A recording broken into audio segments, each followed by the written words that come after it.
I mean, this is all part and parcel of what his first term, in his first term, he called principled realism. This is principled realism in our hemisphere, sort of the updated Monroe Doctrine that he has termed the Dunroe Doctrine. And he went on to talk about Greenland a little bit more and what is coming, and talk about Europe a little bit more and what they need to bring to the table. We'll pick that up at 5:38. Now we check the headlines. Good morning. It is 16 degrees here in Chicago on AM 560 The Answer. I'm Stace Keene in the QC Kinetics newsroom. Attorneys on both sides have rested their case against a Little Village man accused of trying to put a hit out on U.S. Customs and Border Patrol Chief Gregory Bovino. Prosecutors allege that Juan Espinoza Martinez offered a $10,000 bounty on Bovino. Their key witness was a man who allegedly received messages from Martinez via social media. The defense says those messages were nothing more than gossip between friends. Martinez has pled not guilty. If convicted, he could be sentenced to as much as 10 years in prison. The Chicago City Council has tabled a vote regarding a teen curfew. The council had been set to vote on a measure which would have expanded the Chicago Police Department's authority to issue teen curfews. That bill was introduced by Alderman Brian Hopkins last year. The alderman actually agreed to postpone the vote after adding changes to the ordinance just prior to yesterday's vote. This report is sponsored by SuperSure. Do you own a small business? You need to hear this. A seismic shift is coming. It's time to get super sure. Not kind of sure, not pretty sure, not a little sure, but super sure. The seismic shift is coming. Super sure, coming soon. Chicago's Morning Answer continues next. On February 24th, President Trump will deliver his State of the Union address to Congress. Mr. Speaker, the President of the United States. And AM 560 The Answer is throwing a viewing party, and you're invited to join us for dinner at the Meridian Banquets and Conference Center in Rolling Meadows. Enjoy dinner before the speech, and then watch the speech with AM 560's Dan Proft, Sean Thompson, Jeannie Ives, Amy Jacobson, and John Anthony. Tickets are on sale now at 560theanswer.com/party. Sponsored in part by Edward Jones agent Nolan Webster.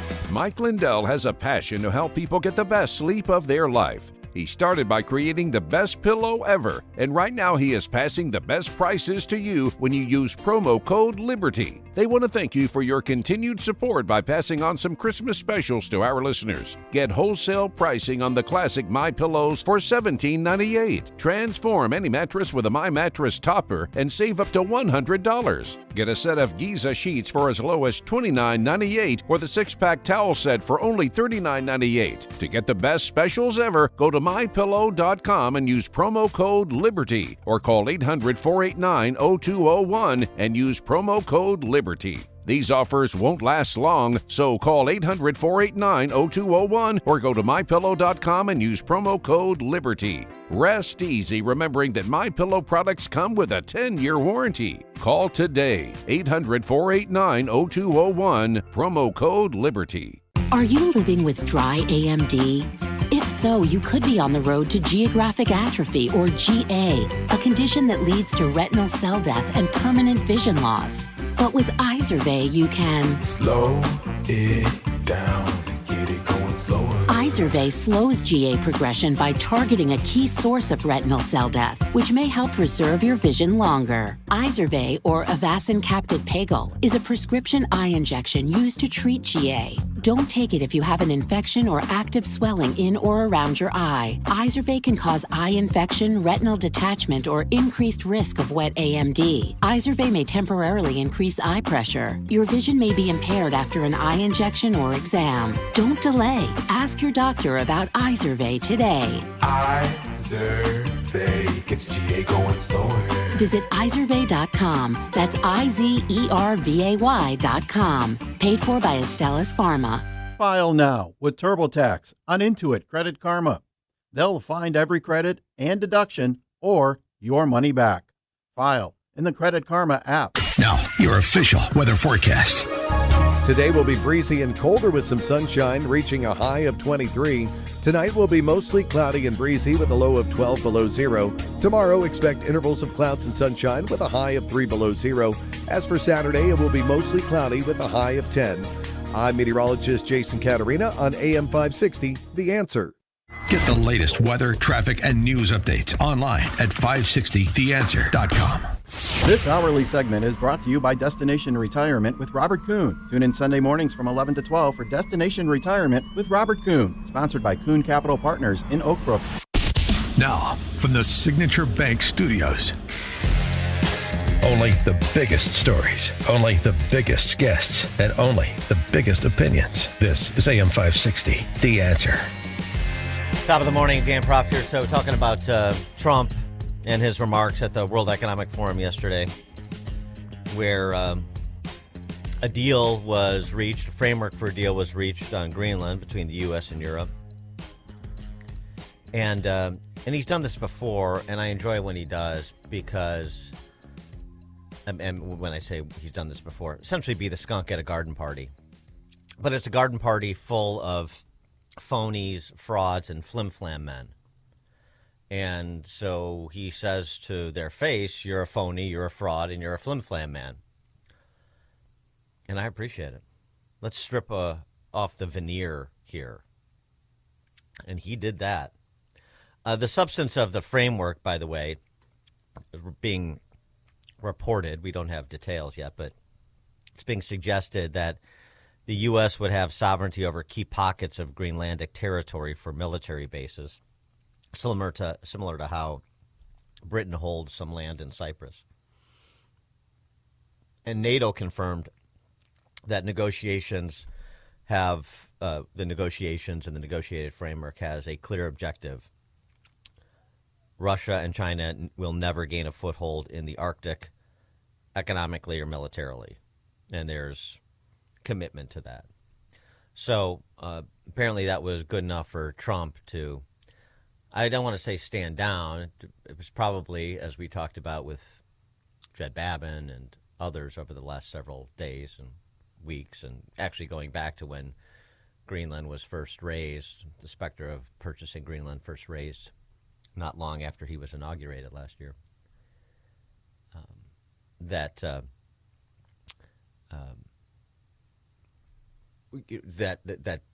we're going to look at this from the perspective of America's interests, and there's a compromised position. I mean, this is not exactly novel negotiating tactic. Ask for more than you're willing to accept, and perhaps this was a compromised position all the while. Perhaps it was Trump's motivation to drive Greenland closer to Denmark, so that Denmark took more responsibility for their territory, and NATO took more responsibility on notice that it's not just 5% of GDP. They need to step up and take a leadership role where they are the proximate party, whether it's in Eastern Europe or Greenland. And, I mean, despite the fact that there was this, everybody's getting along again, we've got a framework for a deal, that did not dissuade Trump from being said skunk at said garden party, talking individually about particular leaders, naming names, calling people out to their face, Mark Carney, Emmanuel Macron, as well as organizations themselves like NATO. I just say this. NATO has treated the United States of America very unfairly. We never asked for anything. We never got anything. We actually took care of the needs of NATO for years and years, which I felt was always unfair, so I got NATO to pay because they're rich countries. But I think it's time that NATO step up. We're helping them with Ukraine. Without us, I think Putin would have gone all the way. I think we have it. I think there could have been a World War III, if you want to know the truth. If Kamala was elected, or Joe, any one of those, those thinkers, I think you could have ended up in World War III. And I will say Steve Witkoff has been dealing incredibly with, but we're not going to have World War III. We want to get it stopped, but we're not going to have World War III. I think if I wasn't elected, I think that could have evolved into World War III. It was a very, very bad situation, and it still is, but it's not that kind of bad. It's bad because so many young people are being killed. Europe, I'm helping NATO, and I've until the last few days when I told them about Iceland, they loved me. They called me daddy, right, last time. Very smart man said, he's our daddy. He's running it. I was like running it. I went from running it to being a terrible human being.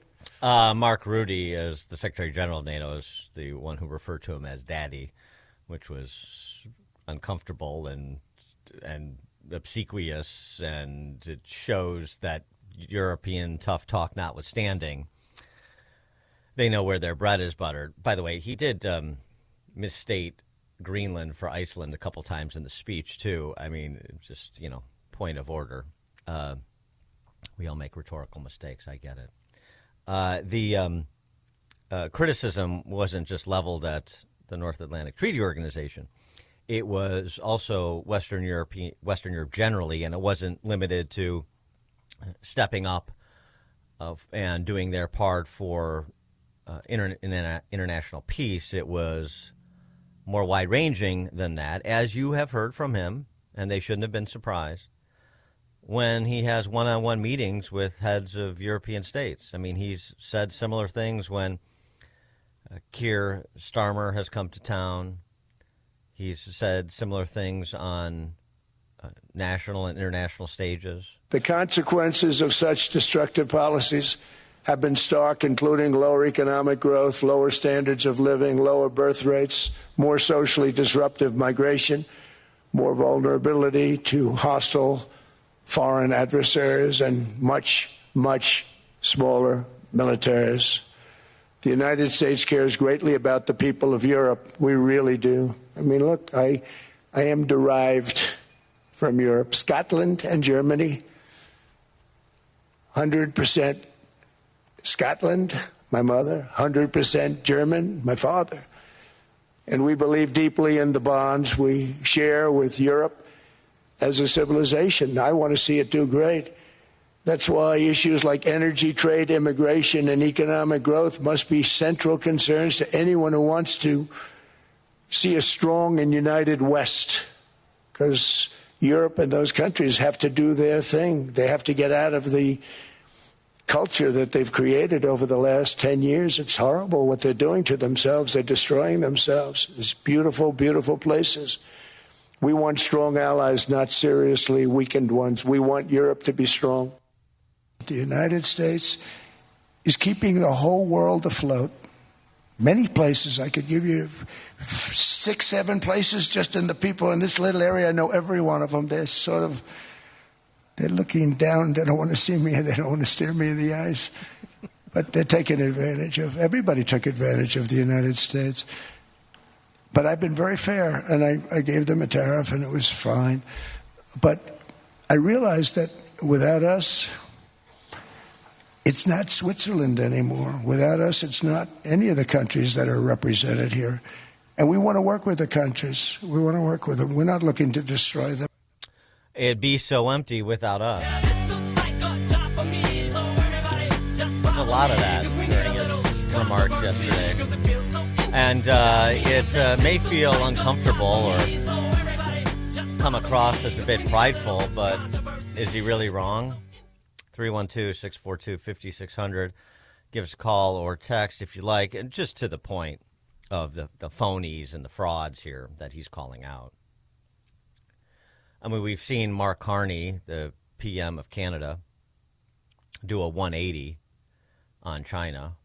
And Trump called him out when he talked about, as he did in the post on Truth Social, that part of enhancing security in the Arctic, America's national security interests in the Arctic, is to do there what we did with Israel in the Middle East, which is to build a Golden Dome missile defense system.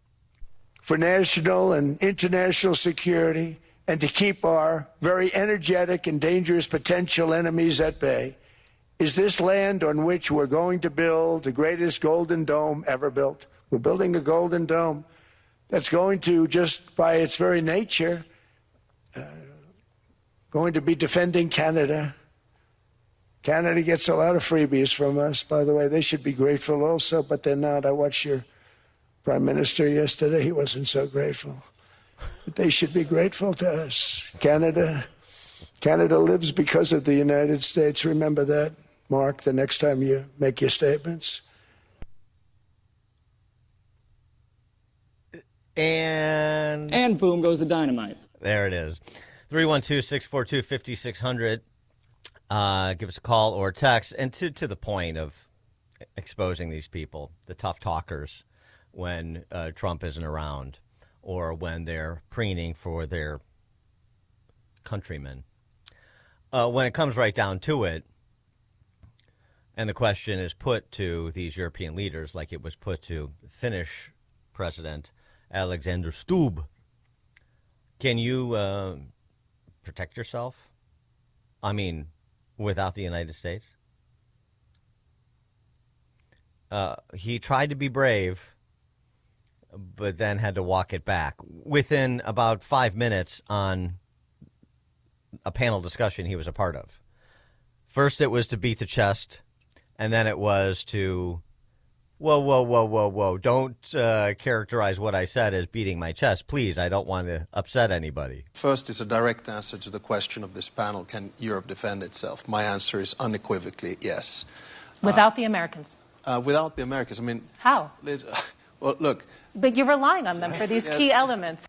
You've said earlier that second time around. Europe can defend itself without the Americans. If it comes down... not exact. That's not a quote. More or less. No. We'll go back to the transcript. Whoa, let's hold up here. I love journalists. I don't want to get Orange Man talking about buying Finland from out from underneath me. I mean, it was really something to behold. And again, I know Trump's approach in these matters, when he goes off script in particular, kind of rankles some people. I mean, I'm talking about Americans watching this feeling like, oh, it's a little bit aggressive, it's a little bit over the top. But, look, we're picking up the tab for a lot of this. We're the driving force for international peace. A lot of these individuals and the countries over which they preside have not always been good faith partners with us. I mean, we've talked about this quite a bit, right? For example, playing the, put your Ukrainian flag pin on and attach the emoji to your social media accounts and decry Putin and essentially browbeat the United States into doing more, give us the typical moral indignation. We're talking tougher than you are. Meanwhile, we're doing business with Putin and the Russians because we've so mucked up our own countries with dizzyingly stupid energy policies that we're quietly and partially dependent on Russian oil and gas, and we haven't figured out a way to extricate ourselves. So just like we talked about pre-Putin invasion 2 in Ukraine, why are we in the business of subsidizing our enemies? That never makes any sense to me. And certainly these Western European countries are in that business. They have been and they still are. And so if they get a bit of a tongue lashing from President Trump, if he treats them as less than equals, they are less than equals. They are less than equals. 312-642-5600 is our call and text line. He also spent a little time, did President Trump, bragging on America. Things are going well here, and the best is yet to come. Radical left Democrats, we were a dead country. Now we are the hottest country anywhere in the world. In fact, the United States economy is on pace to grow at double the rate that was projected by the IMF just last April. And with my growth and tariff policies, it should be much higher. I really believe we can be much higher than that. And this is all great news, and it's great for all nations. The USA is the economic engine on the planet, and when America booms, the entire world booms. It's been the history. When it goes bad, it goes bad. You all follow us down, and you follow us up, and we're at a point that I don't believe we've ever been. I never thought we could do it this quickly. Text from 331. I love when you take on the inanity of local politics, but when you put on your Trump knee pads, chuckle at his rhetoric, and forgive his mistakes for which you would have excoriated Biden, you are sadly unlistenable. Iceland, Canada lives because of the United States. We've traded in one doddering old fool for another, and you can't be honest about that lest you lose your audience like Joe Walsh did when he spoke honestly. 2028 can't come soon enough. Text from 331. Boy, that's fun. It's fun. Thank you for that text. I appreciate it. Like I said, I always enjoy the scorn of my detractors. I just wish they had the courage to call in so that we could do this in real time, as opposed to just being a keyboard warrior, which I know is the posture of the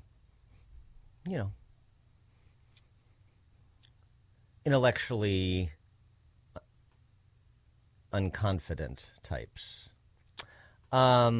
So I purposely played the clip to point out that he mistook Iceland for Greenland in his remarks.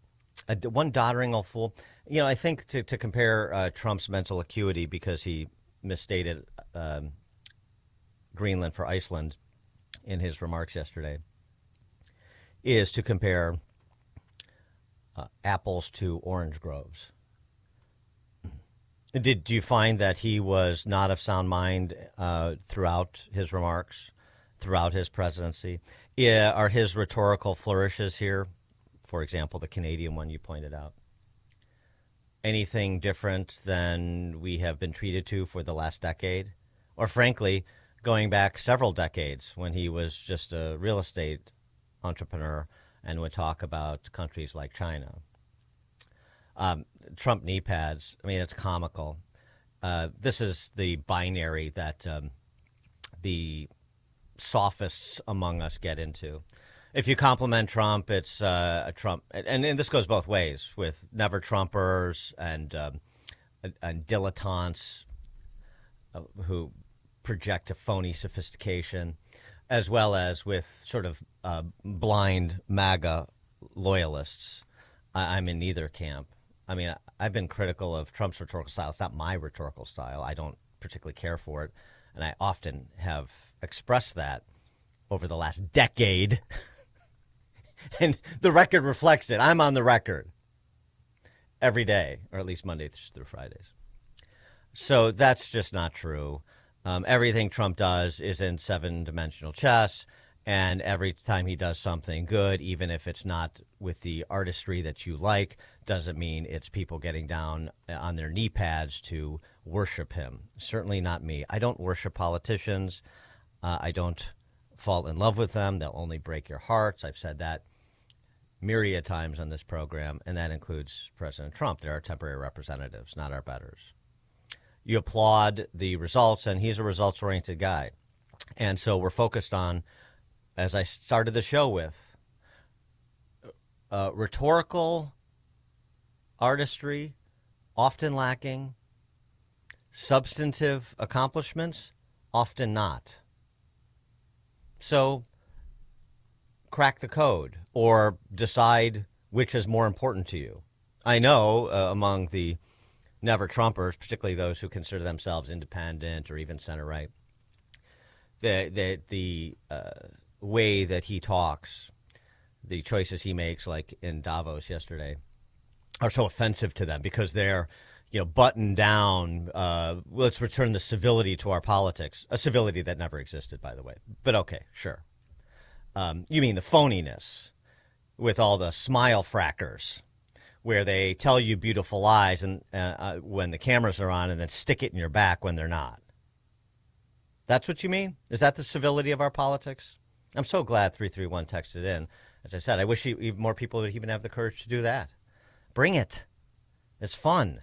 Then we get to hash it all out. And by the way, to use the name Joe Walsh and the phrase spoke honestly in the same sentence is to know nothing about Joe Walsh, who I actually know and have known for 30 years. And I spoke honestly about Joe Walsh when he was on the air here and when he wasn't, and explained this all to people. So other than that, other than every word you said or every thought contained in this little screed that you sent me, 331, being indefensible on the merits, thank you. Appreciate it. 2028 can't come soon enough. Something else that he said, too, in terms of where we would be at if those high-minded types who are the self-styled vanguard of Western civilization, even though most of them know very little about it, who sat out or even did a Bill Kristol and flipped completely to the other side. You know, where would we be, to the point that he raised, where would we be if we had 4 more years of Joe Biden or 4 years of Kamala Harris as president on all these matters that directly impact our national security and our quality of life?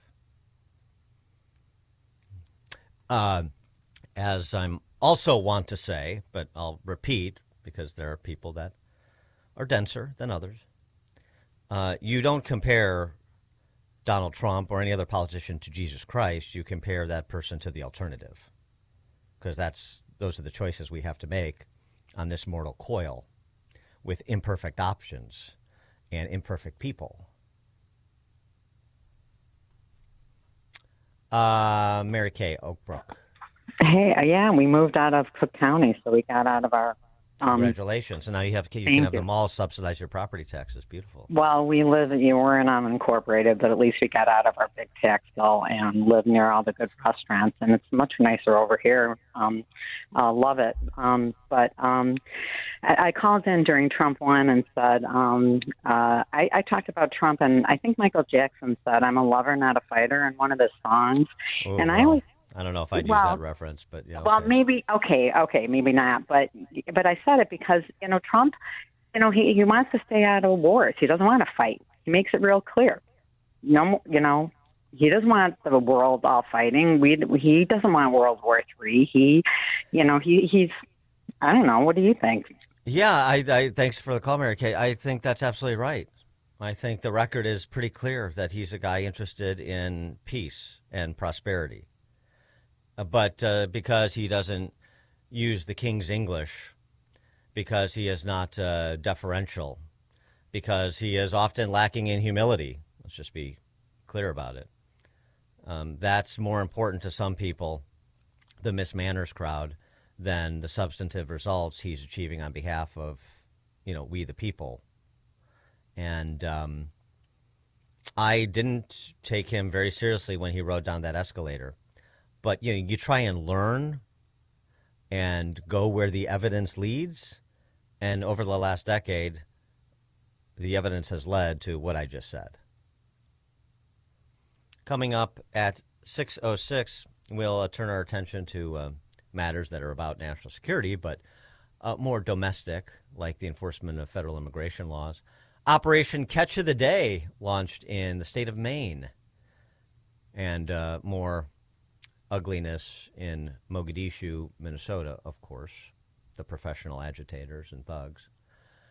That's 6:06. It's now 6 o'clock on AM 560 WIND Chicago. The Board of Peace.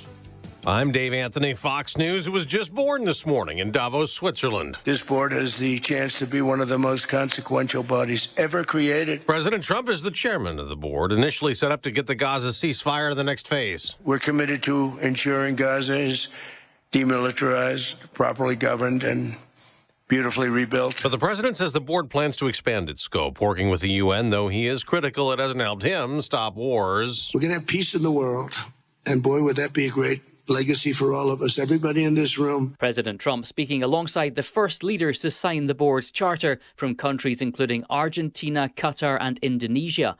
Russia says it might join too and is offering $1 billion towards rebuilding Gaza. But the Russian presence is putting off some potential allies, the UK saying it won't join as things stand. That's Fox's Jonathan Sett. horrible killing in Ukraine. And before the president leaves the World Economic Forum today, he plans to meet with Ukraine's President Volodymyr Zelensky, still trying to work out a peace deal with Russia. The day after, the president backed off his threats to impose tariffs on European countries that oppose the U.S. taking control of Greenland away from NATO ally Denmark.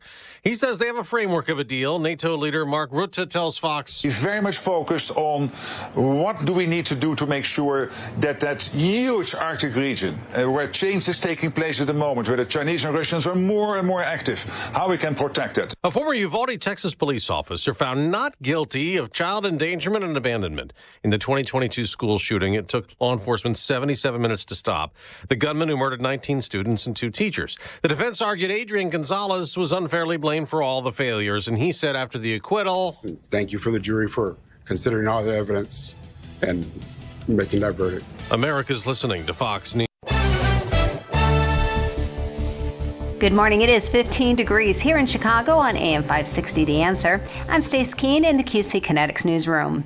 In the past 5 years, the state of Illinois has found more than 1,000 instances of taxpayer-funded overpayment to child care providers. Greg Bishop reports. In response to a public records request by the Center Square, the Illinois Department of Human Services said there were 1,004 instances of overpayments in child care funding. However, the agency said they couldn't immediately say which were fraud and which were not, as it would take them 167 hours to go through 1,000 case files. In their response, the agency did note that founded fraud cases are reported to law enforcement. Illinois Attorney General Kwame Raoul was asked what he does with such cases. Prosecute them, and we work with the OEIG.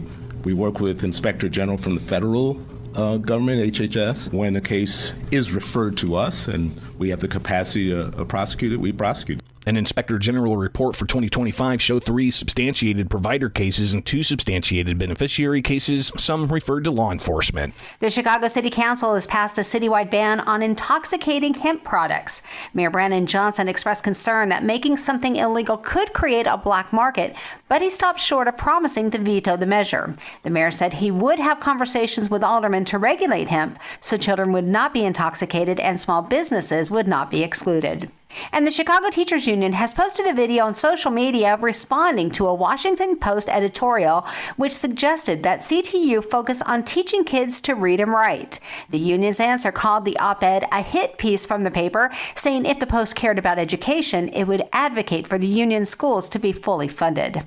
This report is a service of AlmostFreeTeeth.com. Big savings on full mouth dental implants are here at AlmostFreeTeeth.com. Medical insurance can make what used to cost a fortune surprisingly affordable.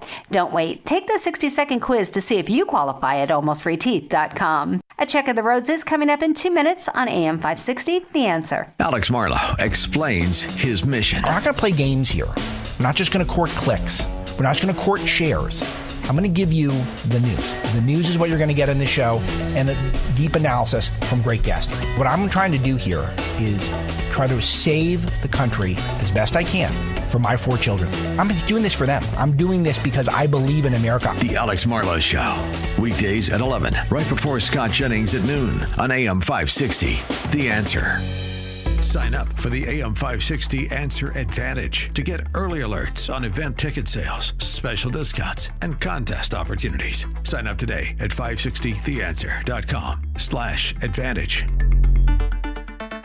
Relief Factor loves hearing from pain-free customers and hopes that you're going to be the next that writes in. Kim wrote in and said, before trying Relief Factor, Glenn, I struggled just to make it through my work days. I'd collapse on the couch at night, aching everywhere. Within a few weeks of starting Relief Factor, that daily pain began to fade. Now, I'm keeping up at work. I still have energy left for my family. My life has changed. Kim's is the story of thousands of kitchens and office desks and factory floors. The story of parents having more love to give because they have strength to share it. Relief Factor doesn't just ease pain, it restores your evening, your laughter, and the simple joy of just being present. Relief Factor has given me a big part of my life back, whether in the cold and elevation of our ranch or walks along the beaches with my wife in Florida. Relief Factor is 100% drug-free and targets the inflammation that causes pain so you can move better and feel better and actually enjoy life again. Try their 3-week quick start, $19.95. Go to ReliefFactor.com, 1-800-4RELIEF, 1-800-4RELIEF, and see if you're not the next to get out of pain. Listen, I'm going to be straight with you. Pain doesn't just hurt your body, it cripples your life. I know this because I've seen it with people I care about.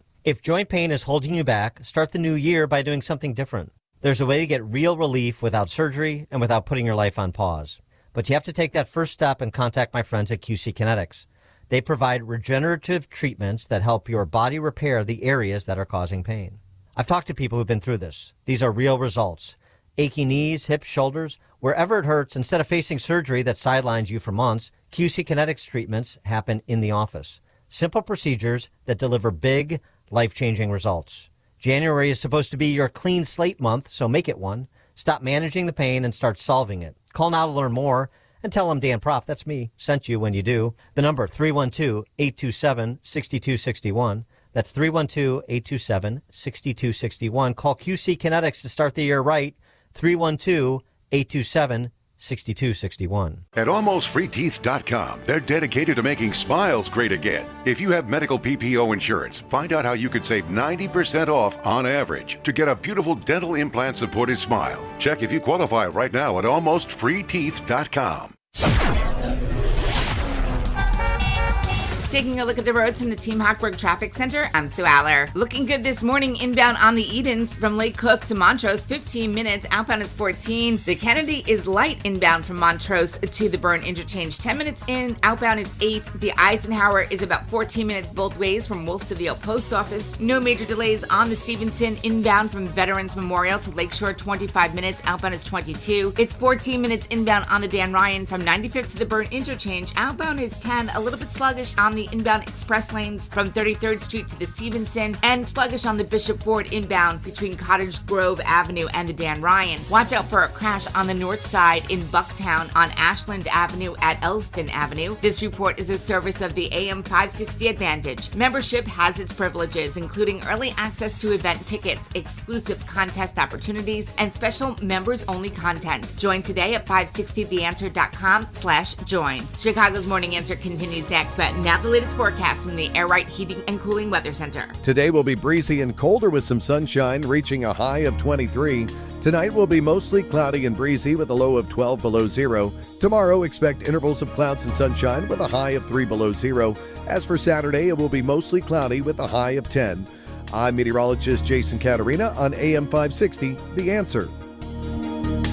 Get the latest weather, traffic, and news updates online at 560theanswer.com.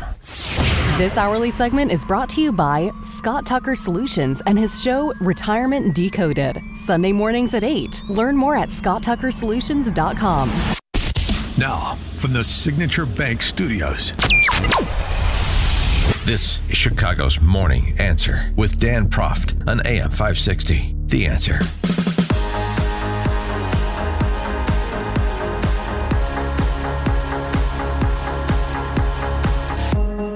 Top of the morning, Dan Proft here. President Trump yesterday in Davos also spoke to the results of Biden's open border policies in this country, the fraud in particular, and with emphasis on Minnesota and fraud committed by Somali immigrants. This was in the context of chastising Europe, Western Europe, over their so-called multiculturalist policies over the last 3 decades. And multiculturalism was just a sanitized way to say open borders. Here's what he had to say. But equally importantly, we're cracking down on more than $19 billion in fraud that was stolen by Somalian bandits. Can you believe that Somalian? They turned out to be higher IQ than we thought. I always say these are low IQ people. How did they go into Minnesota and steal all that money? And we have, they're pirates. They're good pirates, right? But we shoot them out of the water just like we shoot the drug boats out. They're not pirating too many boats lately, do you know? The situation in Minnesota reminds us that the West cannot mass import foreign cultures, which have failed to ever build a successful society of their own. Yeah, I don't think calling Somalis low IQ individuals is helpful, regardless of what the data says. I mean, you have a lot of people that are suffering under the deprivation of a warlordocracy. But frankly, to steal money from the state of Minnesota doesn't require much talent, it would appear. They basically have left the vault open and turned their eyes away from it. So, I mean, that's, doesn't take much. But the larger point, the point he made there about unvetted, unchecked, unthoughtful or thoughtless mass migration without consideration for self-sufficiency, without consideration for assimilation is a problem. It's a problem in Western Europe. It's a problem in the United States. That's the point. And to that end, we have a new operation that has been launched, a surge of federal immigration officers in another sanctuary jurisdiction with the local politicos and Stephen King engaged in their pro forma caterwauling. Operation Catch of the Day in Minnesota, in Maine, that is. It's cute.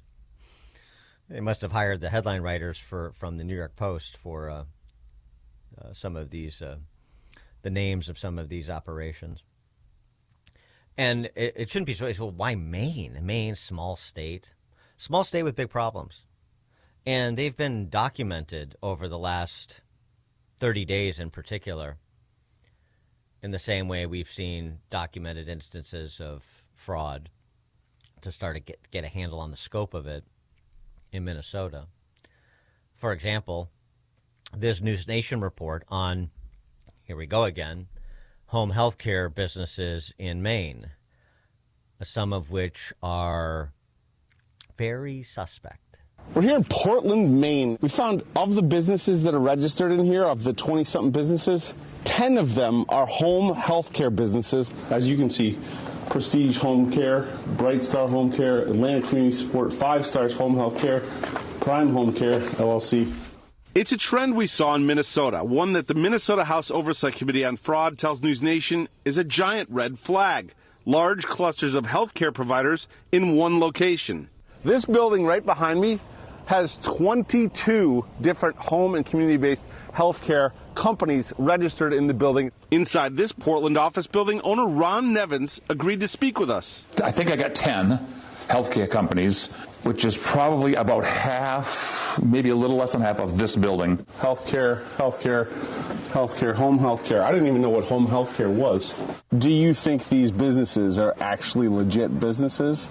Some, yes, but some I highly question. Nobody's ever here, and if it was 1 or 2 or 3 or 4, but when there's 10, I've had as many as 12 or 13 probably before. The 5 Star, I took the sign off the door because I'm trying to rent the office. A state audit found that 5 Star Home Healthcare overbilled Maine's Medicaid by nearly $400,000, according to documents obtained by the Maine Wire. They failed to provide documentation to substantiate hundreds of thousands of dollars in Medicaid benefits paid out for home-based health care, and then the owner just abandoned the office. I can't even reach him in 6 months. No return calls, no return texts, nothing. There's been no consequences, no investigation, no resolution to what happened with 5 Stars Home Health Care. And that, I think, is something, that's a story that we see play out time and time again. You've been reporting on this for quite a long time here in Maine. How widespread do you think this issue is here?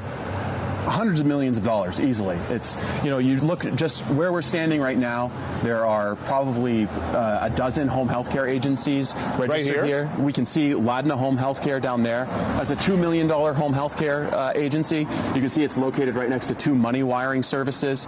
Right next to it, you have Dahab Shield. Dahab Shield is the official money wiring service of the Central Bank of Somalia. You don't know what's going on behind the scenes, Does it bother you? Well, it ticks me off if they're screwing the state of Maine, and because that's my tax money, You add up what's going on all over the state of Maine, it's probably millions and millions of dollars of fraud and abuse. Yeah, I love that, the vertical integration. We've talked about grocery stores and restaurants and SNAP benefits scams in Mogadishu, Minnesota, and elsewhere.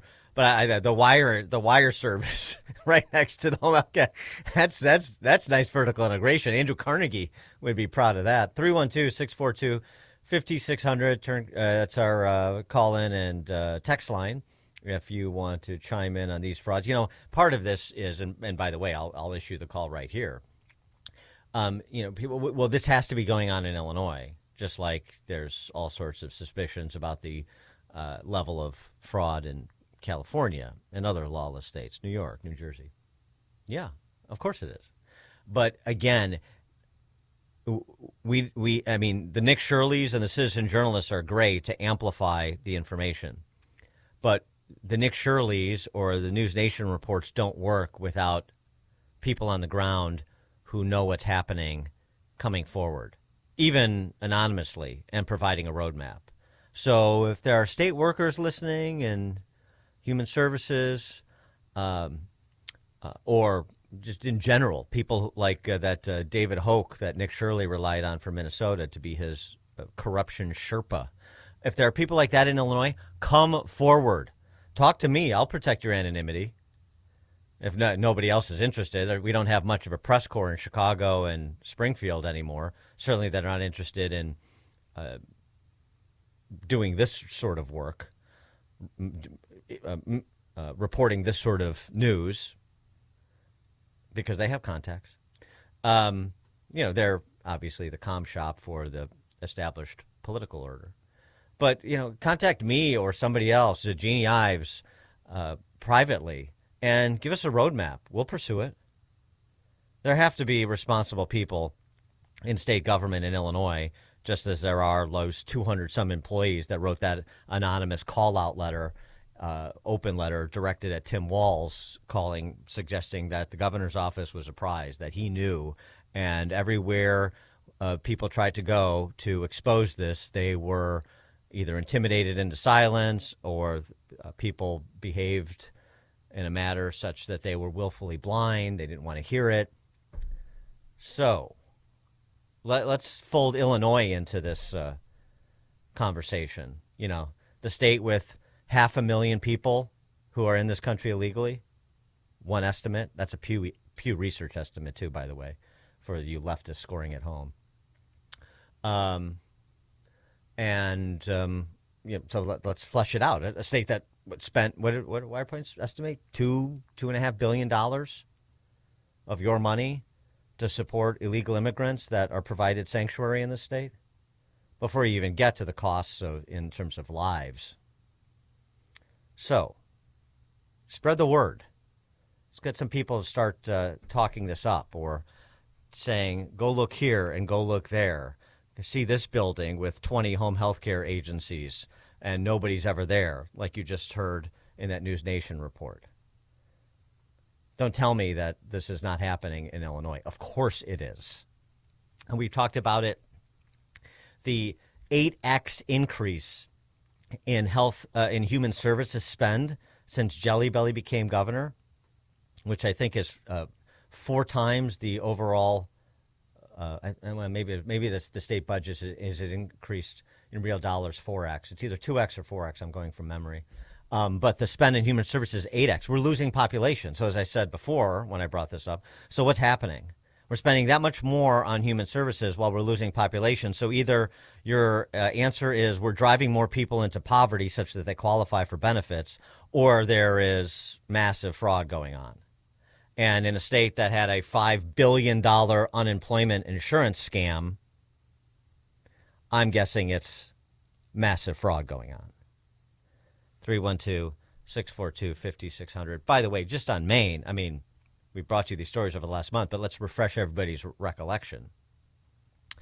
So you heard that story was out of Portland, Maine. Here's Lewiston, Maine, one of their duly elected officials. We're talking about Iman Osman. He's the Lewiston City Councilor-elect. He's being charged with 1 count of receiving stolen property and 1 count of theft by unauthorized taking of a firearm. Now, Lewiston City Mayor Carl Shaleen did call on Osman to step down and not take this position, but his attorneys tell us that Osman still plans to serve on the city council. The council will go into executive session to consider the request by the previous council to investigate his qualifications for the job. This is according to the city council agenda. The council will also consider a resolution to retain an independent investigator to prepare a report on facts related to Osman's qualifications. This is also outlined in the city's agenda for tonight. Osman is also under scrutiny about his legal address. It's listed as 210 Blake Street, but that building was condemned back in 2024 due to a drug raid. Now, Osman has not made it public at this current moment where he's living right now. Yeah, Somali. But by the way, there are other outlets too. Not Comfortable with Me, Not Comfortable with Gene, Chicago Contrarian. They'll report on this, talking about whistleblowers, people with particularly important knowledge about fraud going on in the state of Illinois. There are people out there who know. When I was in state government, I know it gets around. So, yeah, let's hear from you, one channel or another. Just like there are outlets that have brought this to our attention, indigenous to Maine, like MaineWire, and they helped expose this remarkable story, maybe lost in the shuffle of all the focus on Mogadishu, Minnesota. But the Somali warlord running a scam in Maine while he's running to be the warlord in charge of Jubaland in Somalia. Let's introduce you to Somali-American Abdullah Ali, who came to the U.S. from Somalia in 2009. You're looking at, obviously, the man on my right who had discovered this story. He became a U.S. citizen, started a nonprofit to help immigrants, started several businesses, including a multi-million-dollar migrant care service agency, and in 2024, he ran for president as he raised money to bankroll a militia in Somalia. Yes, you heard that right. A U.S. citizen who, according to the MaineWire, gave an interview with Kenyan media in which he said he raised money in the U.S. to buy weapons, munitions, and supplies for paramilitary force he had hoped to lead as the president of Jubaland. Yes, that is a real state in Somalia. He was running for president in Somalia. Of course, he lost the election. We reached out to the Gateway Community Services in Maine, which Ali founded, did not hear back, ironically enough. The man who broke this report, editor-in-chief of the MaineWire, Steve Robinson, dude, this is crazy. You really can't make this stuff up. I mean, the guy's running a migrant services agency that bills MaineCare, which is what we call Medicaid, about $5 million a year. At the same time that he's running for president, and to be clear, in Somalia, that he's running to be the warlord of Jubaland. Elections in Jubaland aren't exactly like elections in America. It's, whoever has the most guns is able to certify the election. So he needed to buy a paramilitary organization and paramilitary support in order to win that election, and he lost it. But at the very same time that he was in Jubaland and Kenya trying to become a warlord in southern Somalia, he was getting no-bid contracts from the administration of Governor Janet Mills, a Democrat who has been in cahoots with Gateway Community Services from the very beginning. So if there's one thing that I would implore your listeners to understand, it's in Minnesota and in Maine, it's not just the Somali diaspora that has come over here and decided to engage in this criminal behavior. It's an industrial complex with the Democratic Party that enables and turns a blind eye to this behavior because they benefit from it through political support. And indeed, Abdullahi Ali's number two, his assistant executive director, is the former mayor of South Portland, Maine, and is currently a state representative from South Portland and a member of the Appropriations Committee, Decca Delac. One of his former employees, Yusuf, is a representative from Portland. Many Gateway Community Services alums have gone on to become involved in politics, and Governor Janet Mills created the Office of New Americans specifically to cater to the new Americans, new Mainers, illegal aliens, and the only employee of that organization is Alkas Ahmed from Sudan, who is a former employee of Gateway Community Services. You follow all that? Now you know why Operation Catch of the Day was launched 312-642-5600. Give us a call or text. Text from the Amish texter. Operation Catch of the Day. Personally, I would have called it Operation Mobster Roll. I see what you did there. Text from 847. Operation Misery. Yeah, focusing on home health care. Oh, that's very good. Operation, let's see, Operation Shining a Light on Illegal Immigration. That's sort of cumbersome, trying to work in that shining thing, Stephen King. Anyway, Jose, Midway, here in Chicago's Morning Answer. Hey, what's going on, Dan? Dan, real simple. Let's follow this PPE loans with the city of Chicago on the 5th floor. The only reason they stopped going after these guys is because the school system was going to be back in hybrid. They were going to lose 90% of their teachers got those loans, didn't own a business. There's so much fraudulent going on that 5th floor. Just go back to investigating the PPE loans. Everything just got real quiet. After some people lost their jobs at the county and aviation, then they stopped when they found out it was 90% of the teachers, and there was going to be no teachers. Well, I'm all thanks for the call, Jose. I'm all for investigating COVID law, the COVID funny money fraud, and there's been reports on that. Dozens and dozens of state employees implicated in COVID-related fraud. So, sure, fine. But I'd also like to get to the systemic, organized, institutional fraud like we're seeing in Maine and Minnesota, how that is going on in Illinois. And it is. I can't provide the specific evidence, but the circumstantial case is pretty strong, and it requires some digging.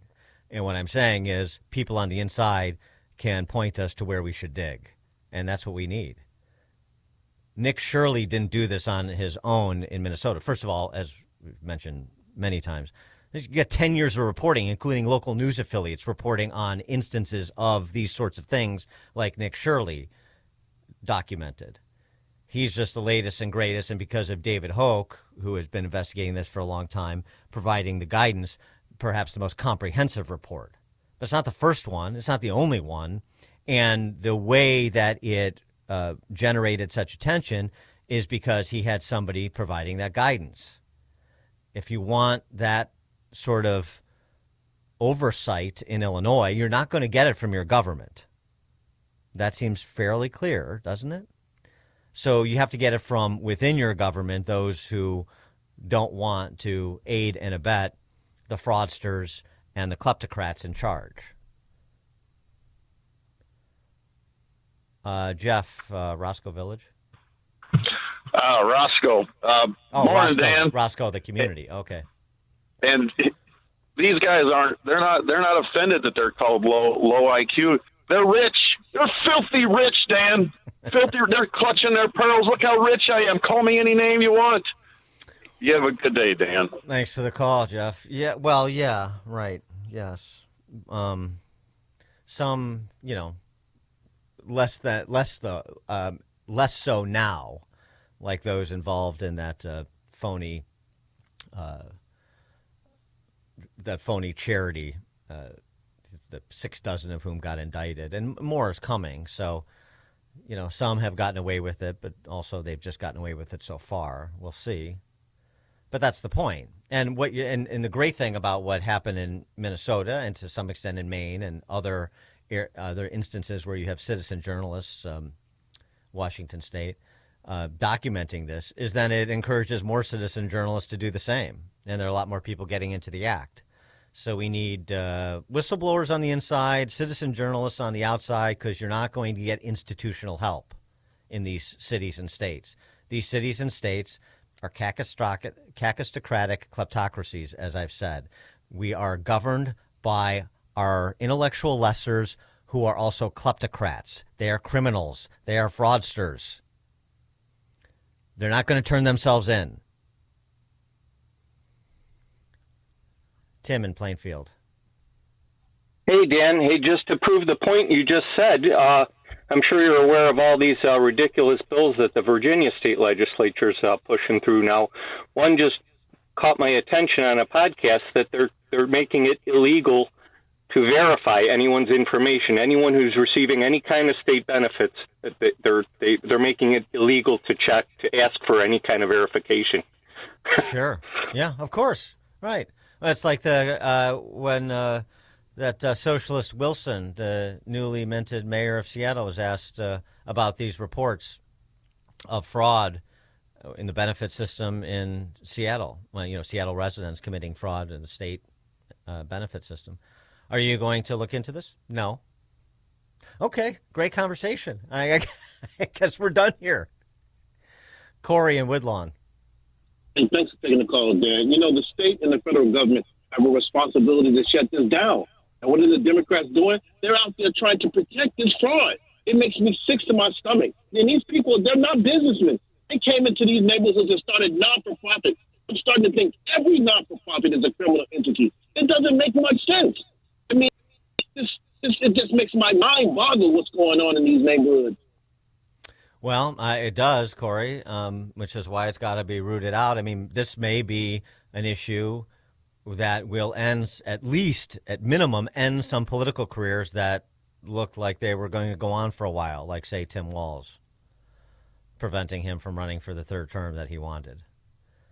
So if that model can take down Tim Walz, then it can take down Jelly Belly. It can take down Michelle Wu and Healy in Massachusetts. It can take down Janet Mills in Maine. It can take down Gavin Newsom in California,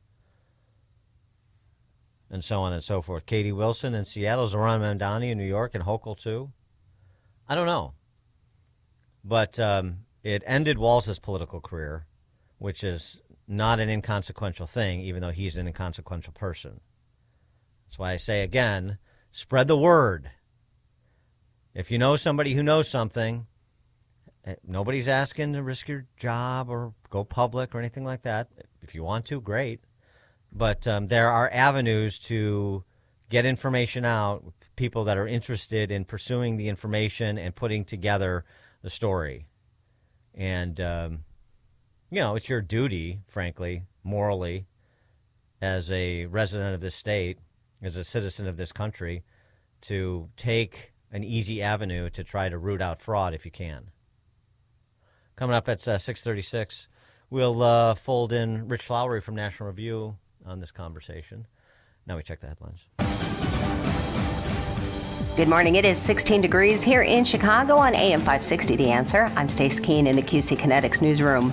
Police in Joliet are being sued after an officer patted down a 12-year-old girl. According to reports, the girl was a passenger in a vehicle that had been pulled over. After verifying that the female driver of the car did not have her insurance and the car's registration was expired, the officer requested the 20-year-old driver and her sister to get out of the car. That's when the officer patted down the young girl, but not the driver. When the driver asked why this happened, she was told it was policy in order to check for weapons. The lawsuit filed claims the pat-down was an unlawful search of the child who was not suspected of any crimes. And a public meeting about a proposed data center in Lisle has been postponed while city officials search for a larger venue due to the large amount of residents who are showing up. Creation of data centers has become the hot topic lately. City of Naperville denying a proposal for a data center in their community earlier this week, and the city of Aurora enacting a moratorium on data centers in order to study the environmental impacts that they have on the community. This report is a service of the AM 560 mobile app. Listen to AM 560 on your smartphone or mobile device when you download the AM 560 mobile app at 560theanswer.com/mobile. A check of the roads is coming up in 2 minutes on AM 560 The Answer. On February 24th, President Trump will deliver his State of the Union address to Congress. Mr. Speaker, the President of the United States.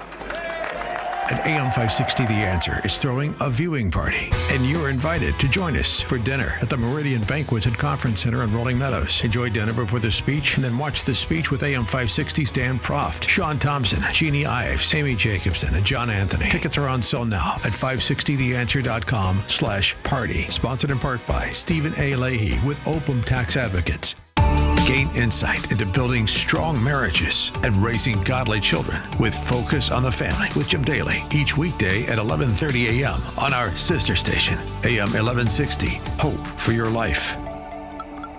Dan Proft here to tell you about an opportunity for you to promote your business and to make a difference this Christmas season. I'm talking about our Food for the Poor Business Benefactor Program. We've partnered with Food for the Poor to provide life-saving food and water for thousands of children and their families in Latin America and the Caribbean. Your business can be a part of this effort. Become a Food for the Poor business benefactor by making a $2,500 tax-deductible donation to Food for the Poor. That donation will help more than 30 children for an entire year. And when you do that, AM 560 will give you 40 one-minute commercials to air here on AM 560 The Answer between 5 a.m. and 8 p.m. Monday through Friday at no additional cost to you. To take advantage of this deal, just call John Gallagher at 847-472-8950. Again, that's 847-472-8950. One more time, the number, 847-472-8950.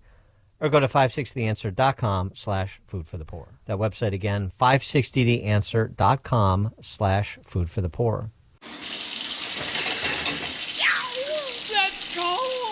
Don't get stuck with a cold shower this winter. Give CenterGuard Plumbing a call. Get a new 40-gallon water heater installed for just $1,195 for standard installation, or a 50-gallon heater for $1,295 standard installation. A proud new sponsor of AM 560, CenterGuard is offering specials on new water heaters. Old man winter is here. Don't get stuck in the cold, and the same can happen to your water heater. If you're having hot water issues or your water heater's over 8 years old, take advantage of this winter special today. CenterGuard Plumbing is Chicagoland's same-day water heater experts. Call before noon and they can schedule your repair or install the same day on in-stock water heaters. They'll even haul away your old one, no charge. You're only a text away from install today. Call 847-406-8883. Mention AM 560 to receive winter special pricing. That's 847-406-8883. Call or text 847-406-8883 or visit CenterGuardPlumbing.com. This is a special alert to all Americans who own a vehicle with less than 200,000 miles with an auto warranty about to expire or with no warranty coverage at all. Due to a decline in the economy, CarShield is announcing a low-cost month-to-month vehicle protection plan that is now available to the public to save any driver out-of-pocket expenses on future auto repairs. Call now to find out how you can pay almost nothing for covered auto repairs. Yes, you heard that correctly. Pay almost nothing for covered auto repairs. An open phone line has been established for all drivers to call for a free quick quote.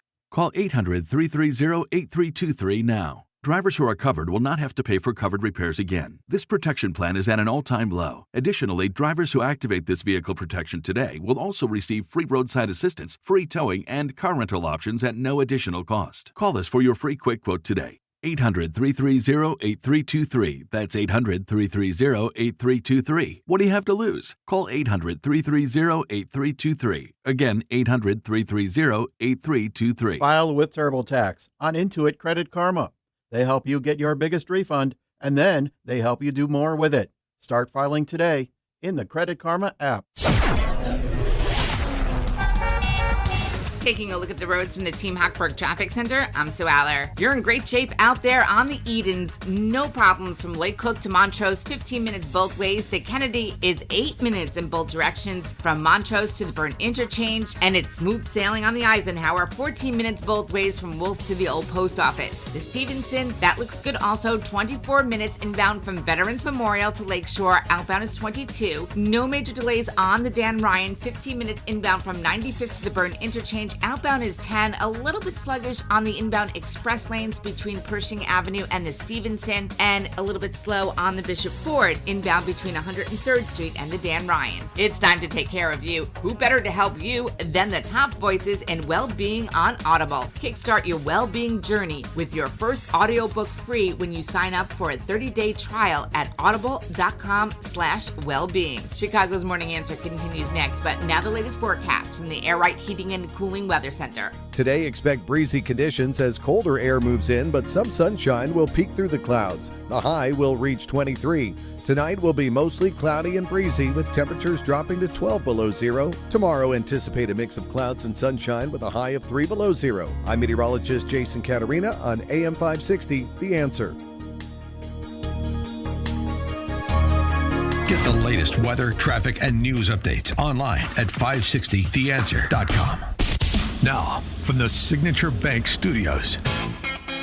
If you're looking for the latest news, insight into what it means, and the sharpest opinion, there's only one station in Chicago where you can turn, and it's this one. We're AM 560, The Answer. Top of the morning, Dan Proft here. If anybody has audio of this alleged exchange in Davos, yeah, I'll pay almost any price that I can afford to get it. This may be the best moment in Davos that is below the fold because, of course, the emphasis and the focus was on President Trump's extended remarks and the ear cleaning he gave to Western Europe. But this reported exchange, I mean, oh, man. This from an Xer who goes under the handle Jarvis. My buddy in Davos was in the room and was able to get a rough transcript of this. Secretary Howard Lutnick. I'm just going to read the rough transcript. And that is why the transatlantic economic relationship is undergoing a fundamental boo, says an unknown voice. Lutnick, sorry, please quiet down, I was speaking. Unknown voice, I said boo. It's a colloquial way to show disapproval. Boo. Lutnick, is that Al Gore? Gore, F you Howard.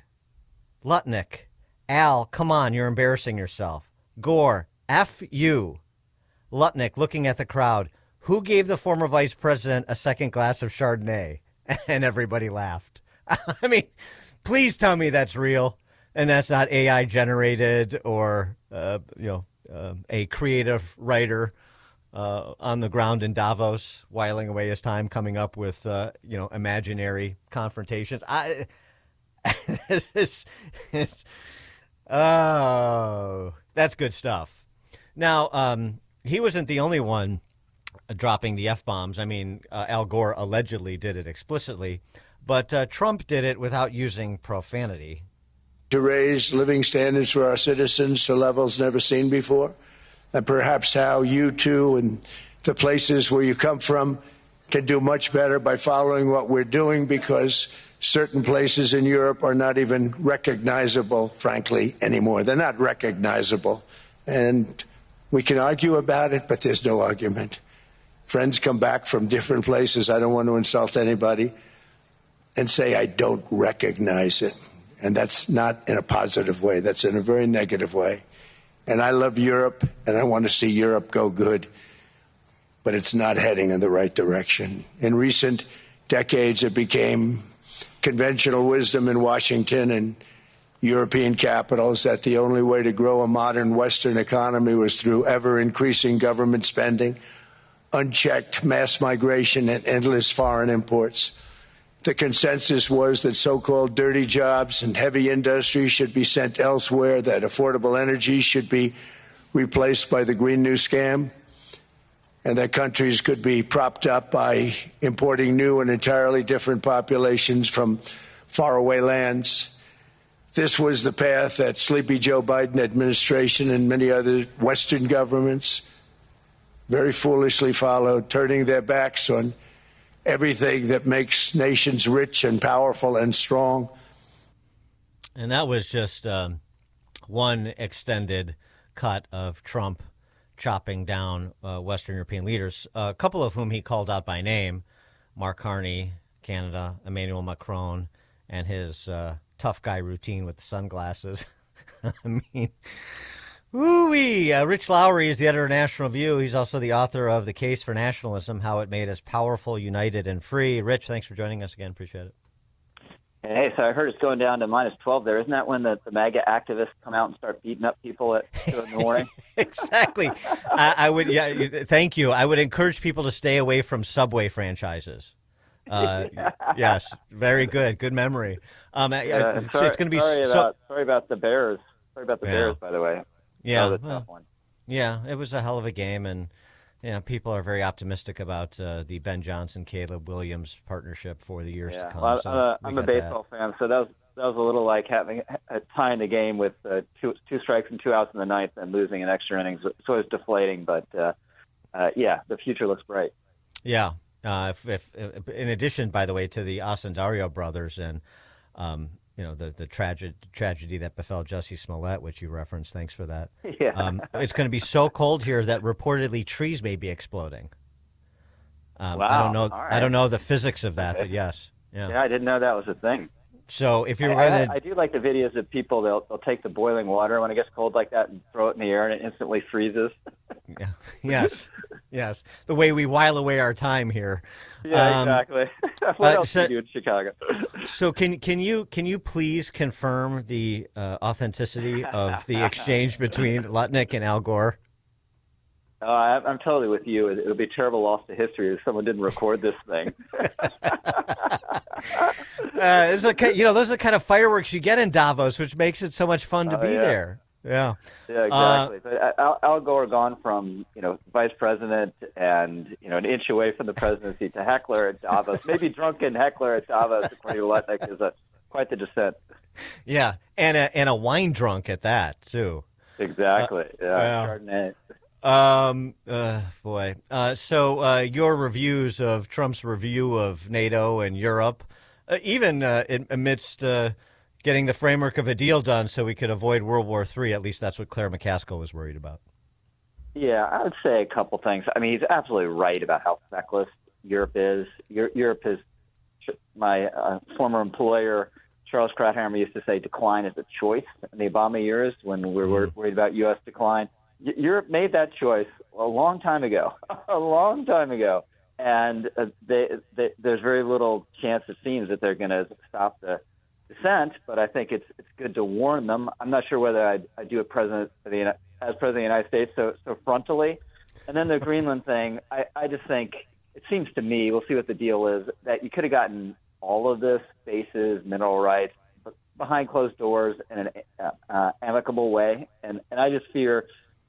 There's method to his madness. I don't think he would have gotten NATO to 5% spending without really banging the drum and making threats and saying, I'm out unless you guys do this.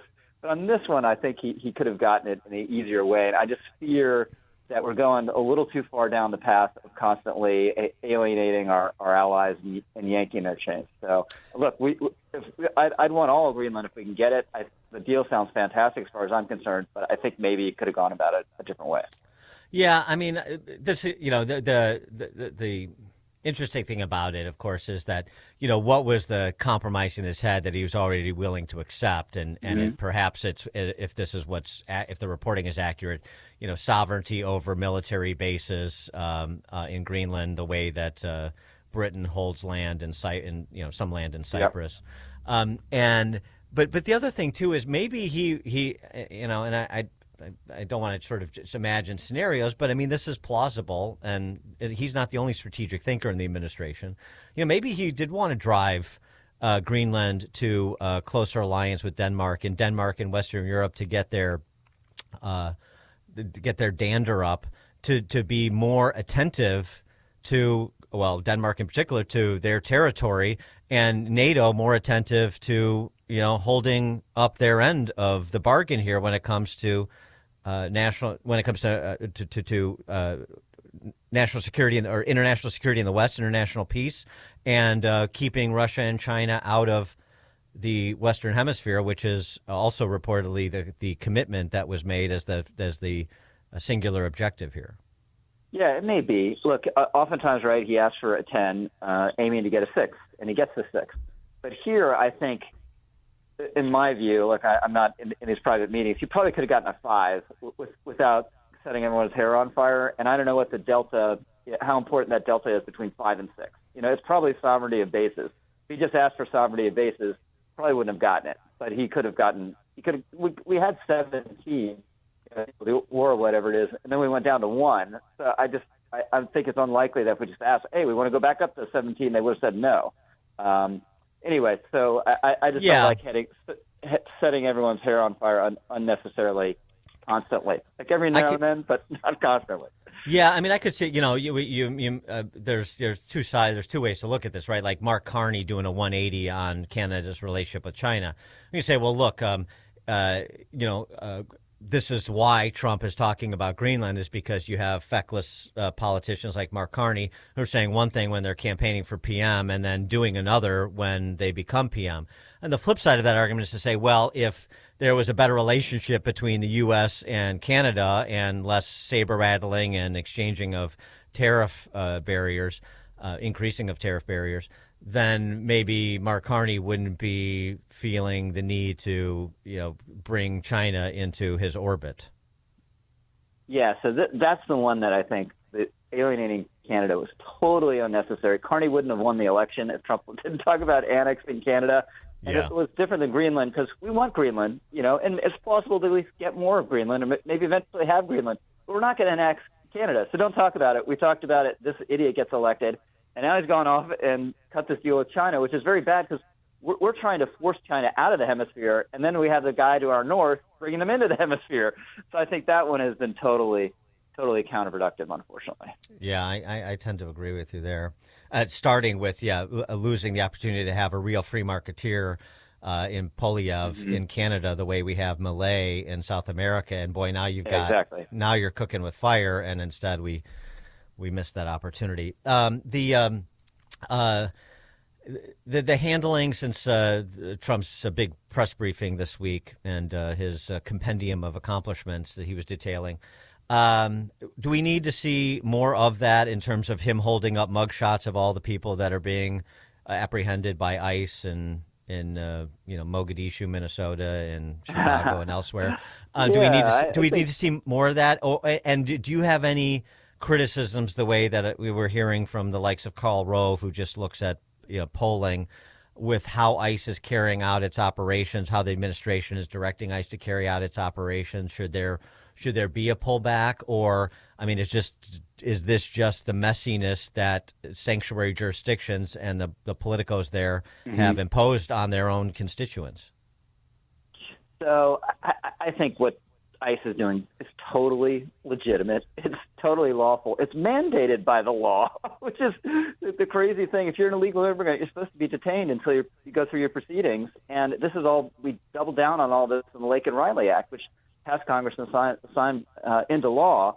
And the New York Times had a good rundown of the numbers of the people that Trump is deporting. And I think they said every month they're deporting 1,100 people who have violent convictions. And then there's something like 3,100 people who have other convictions. And then they're like 2,100 people that have pending charges. And then 2,100 people a month that don't have any charges whatsoever or any convictions. So there are two ways to look at that. One, like, it's only 10% are violent felons. Okay, fine. But 80% of them have some sort of other criminal charge. Yes. It's usually DUI or domestic violence. So we really want to keep those people in the United States. Why? And then a huge chunk of the people who don't have violent convictions have final orders of removal. So you also should go after them. They've gone through the whole process. A judge just said no, and leave, and they have it. We want those people to stay. So I think what ICE is doing is totally legitimate. It's being resisted in a shameful, disgraceful way that does call on either more federal law enforcement or National Guard or maybe active duty military eventually. But I do think the politics, we just got to admit, people don't like it so much. These guys in the vests, armored vests, pulling people who look like they're innocent no matter what they've done, and the pushing around the protesters, which most of the time, as far as I can tell, is justified because they're trying to breach perimeters, and de-arrest people. But it doesn't play so well. So my advice would be keep doing this. This has to be part of it, but also do employer enforcement. Go to the meatpacking plant where 80% of the people are illegal immigrants and arrest the CFO. Frog march him out there, the white guy with his glasses who's profiting from this, or is one of the people profiting from this, to make the point that we're not just after, the guys hanging out in the Home Depot parking lot. We're also after the employers who are benefiting from this, and that's wrong, and that has to stop. But they've been very reluctant to do that. Yeah, I agree with that. I mean, but the other thing though too, just back to the mug shots he was holding up. I mean, you've got all these super PACs with all kinds of cash, and they can raise more. It seems to me that the airwaves should be blanketed with all the, you can go to the Homeland Security, DHS.gov/wow, worst of the worst, to see a lot of those who have been apprehended. But just a running almost ticker like a COVID ticker from back in the day with pictures and thumbnail sketches and say, should this guy stay? Should this guy stay? Should this guy stay? You want him in your neighborhood? Well, this is what we're doing, removing guys like this from your neighborhood. So if you don't want us to do this, then raise your hand. If you do, then this is how it's got to be because of the politicians you chose to run Illinois, Chicago, Minneapolis, Portland, Maine, and so forth. Yeah, I think it's a great idea. Running ticker, some sort of running list is a great idea. Also, if you're going to have a super PAC running ads, just run an ad based on that young, I think he was Latino, kind of looks Latino, although he had a mask on because he was ICE agent, stopping at one of these protests and say, you know the guy we're going after right now? He's a child rapist, sex offender. Yeah, and you're protecting him. Insane. And the guy's totally in control. Sounds reasonable, like a friendly, nice guy in normal circumstances. It was just devastating, I think. Yeah, that was great. That was in Minneapolis and formerly Minneapolis. And I love the exchange too, because then the woman in the car he was talking to, because they was side by side, windows open. I'm a journalist, and I just thought, yeah, you're a journalist like Don Lemon is a journalist. Right. Yeah, Rich Lowry, editor of National Review, author of The Case for Nationalism, How It Made Us Powerful, United, and Free. Rich, thank you as always. Appreciate it. Hey, thanks so much. Rich joined us on Chicago's Morning Answer. Dan Proft. It's like a hot, steaming cup of information to start your day. It's Chicago's Morning Answer on AM 560. The Answer.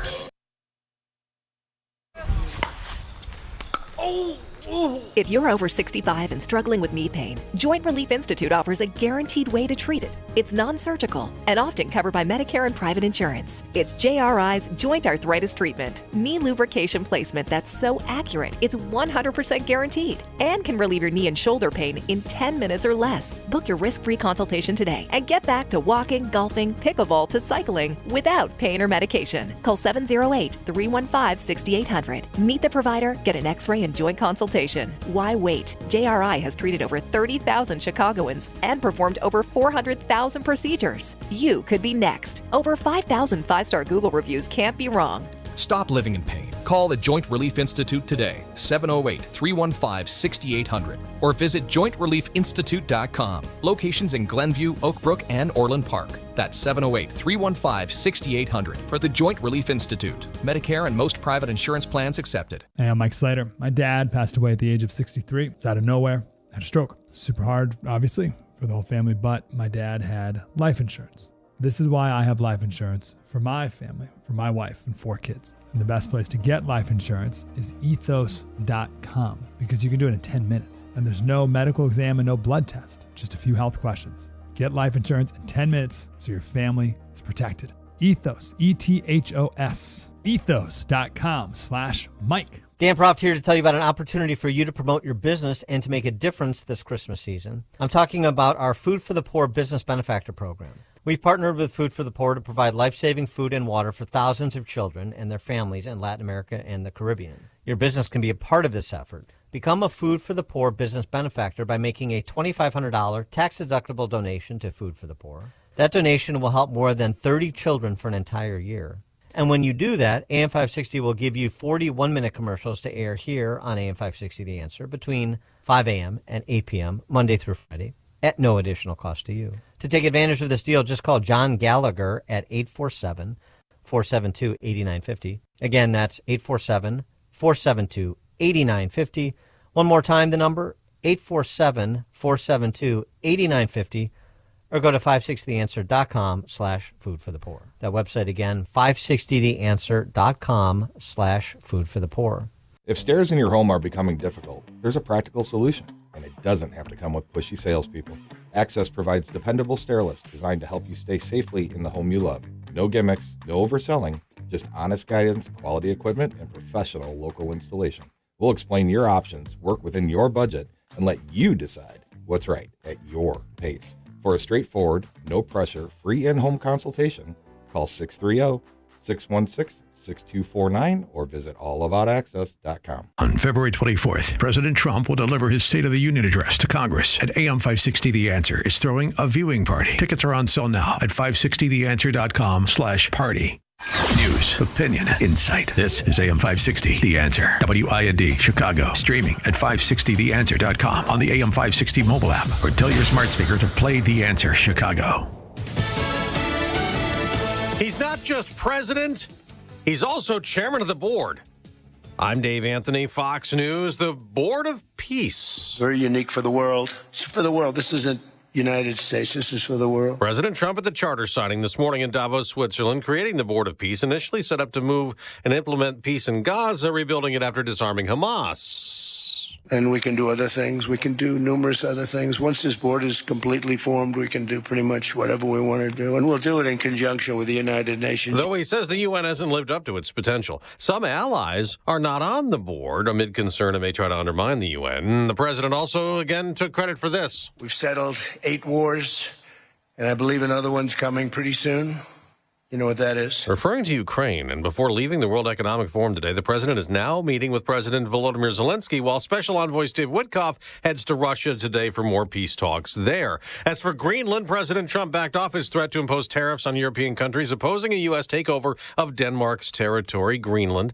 He calls it a national security need to deal with Russia and China threats. The president says NATO Secretary General helped negotiate a framework for a future deal over Greenland and the Arctic Circle, de-escalating the situation further. It gets us everything we needed to get. The Danish foreign minister calls this a signal that they can now have talks with Trump's people. Fox Business Network's Edward Lawrence in Davos. After weeks of angry anti-ICE protests in Minneapolis, Vice President Vance will visit today. Fox's Garrett Tenney's already there. The White House says the vice president will be hosting a roundtable with local leaders, and the focus of that roundtable will be on restoring law and order in Minnesota. That's what the administration says it's been trying to do with more than 3,000 federal agents here who are facing stiff opposition and harassment from the community. And there's new anti-ICE anger after a 5-year-old boy, 3 other students detained by immigration agents in Minnesota. America's listening.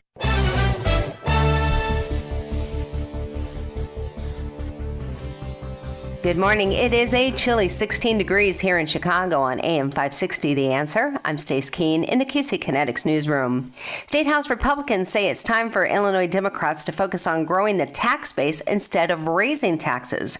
Jim Talamonte has the story. House Minority Leader Tony McCombie held a press conference at the Illinois Capitol on Wednesday. McCombie said affordability cannot be just a political buzzword. If Democrats were serious about real affordability, they wouldn't be focused on growing government revenue through higher taxes. They would be focused on growing Illinois' tax base. Governor J.B. Pritzker held a roundtable discussion in Chicago on Tuesday and thanked participants for sharing stories about the impact of federal policies. The uncertainty and the actual funding being cut seem like they're just having enormously deleterious effects on everyone. So I wanted to acknowledge that. Illinois Representative Mary Miller has introduced legislation to restrict large institutional investment firms from buying single-family homes. Following an executive order from President Donald Trump, the American Family Housing Act applies to companies with more than $100 billion in assets under management. Miller says the legislation will put an end to Wall Street firms driving up prices and pushing American families out of the housing market. The Chicago City Council has passed a citywide ban on intoxicating hemp products. Mayor Brandon Johnson has expressed concern that making something illegal could create a black market, but stopped short of promising to veto the measure. The mayor says he will have conversations with the aldermen to regulate hemp so children will not be intoxicated and small businesses will not be excluded. This report is a service of the daily podcast of Chicago's Morning Answer and the Sean Thompson Show. Hear both shows with limited commercials when you subscribe for free to the daily podcast at 560theanswer.com/podcast. A check of the roads is coming up in 2 minutes on AM 560 The Answer. On February 24th, President Trump will deliver his State of the Union address to Congress. Mr. Speaker, the President of the United States. And AM 560 The Answer is throwing a viewing party, and you're invited to join us for dinner at the Meridian Banquet and Conference Center in Rolling Meadows. Enjoy dinner before the speech, and then watch the speech with AM 560's Dan Proft, Sean Thompson, Jeannie Ives, Amy Jacobson, and John Anthony. Tickets are on sale now at 560theanswer.com/party. Sponsored in part by Edward Jones agent Nolan Webster. Don't miss In Grace with Pastor Jim Scudder Jr., now heard on Sunday mornings at 7:30. Tune in and find hope as Jim Scudder explores God's Word and His world each Sunday morning right here on AM 560, The Answer. Are you 65 or older and dealing with chronic knee or shoulder pain? You're not alone.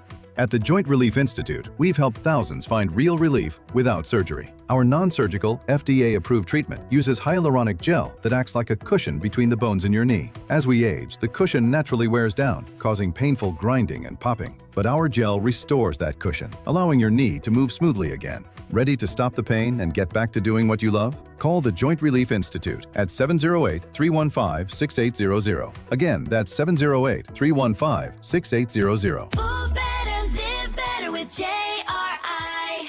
Move better and live better with JRI. Contact the Joint Relief Institute today and get back to doing what you love. Call 708-315-6800 or visit jointreliefinstitute.com. Locations in Glenview, Oak Brook, and Orland Park. Call 708-315-6800. Medicare and most private insurance plans accepted. Reclaim your mobility with the Joint Relief Institute. Relief Factor loves hearing from pain-free customers and hopes that you're going to be the next that writes in. Kim wrote in and said, before trying Relief Factor, Glenn, I struggled just to make it through my work days. I'd collapse on the couch at night, aching everywhere. Within a few weeks of starting Relief Factor, that daily pain began to fade. Now I'm keeping up at work. I still have energy left for my family. My life has changed. Kim's is the story of thousands of kitchens and office desks and factory floors. The story of parents having more love to give because they have strength to share it. Relief Factor doesn't just ease pain, it restores your evening, your laughter, and the simple joy of just being present. Relief Factor has given me a big part of my life back, whether in the cold and elevation of our ranch or walks along the beaches with my wife in Florida. Relief Factor is 100% drug-free and targets the inflammation that causes pain so you can move better and feel better and actually enjoy life again. Try their 3-week quick start, $19.95. Go to relieffactor.com, 1-800-4RELIEF, 1-800-4RELIEF, and see if you're not the next to get out of pain. Well, that was a surprise.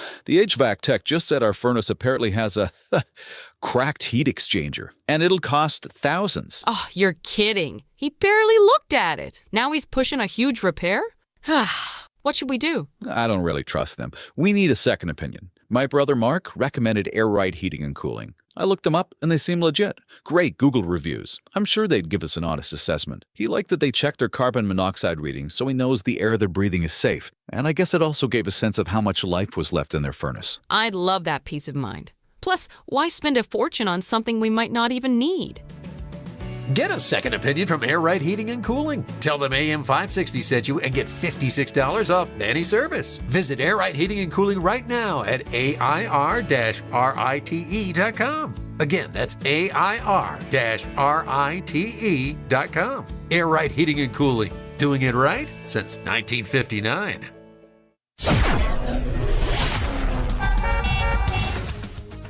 Taking a look at the roads from the Team Hochberg Traffic Center, I'm Sue Aller. It is stop and go on the Eisenhower inbound between Central Avenue and Sacramento Boulevard. So it's 31 minutes inbound, 16 outbound from Wolf to the old post office. The Stevenson is also heavy inbound 34 minutes from Veterans Memorial to Lakeshore Drive. Outbound is 24. On the Dan Ryan, it's 20 minutes inbound, 11 out from 95th to the Byrne Interchange. And I-57 inbound slows down between Halstead Street and the Dan Ryan. On the Edens, that's moving nicely. 16 minutes inbound and outbound from Lake Cook to Montrose. The Kennedy, just 10 minutes both ways from Montrose to the Byrne Interchange. This report is a service of Air Right Heating and Cooling, offering AM 560 listeners $56 off any service, including inspections, or take advantage of limited time federal rebates on a new furnace. Visit Air Right Heating and Cooling today at AIR-RITE.com.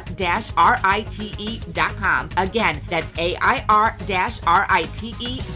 Chicago's Morning Answer continues next, but now the latest forecast from the Air Right Heating and Cooling Weather Center. Today, expect breezy conditions as colder air moves in, but some sunshine will peek through the clouds. The high will reach 23. Tonight will be mostly cloudy and breezy with temperatures dropping to 12 below zero. Tomorrow, anticipate a mix of clouds and sunshine with a high of 3 below zero. I'm meteorologist Jason Caterina on AM 560, The Answer. Get the latest weather, traffic, and news updates online at 560theanswer.com. This hourly segment is brought to you by the Alpha Wealth Group, bringing the trilogy of estate, tax, and investment planning together. Visit alphawealthgroup.com for a free report. Now, from the Signature Bank Studios. This is Chicago's Morning Answer with Dan Proft on AM 560. The Answer.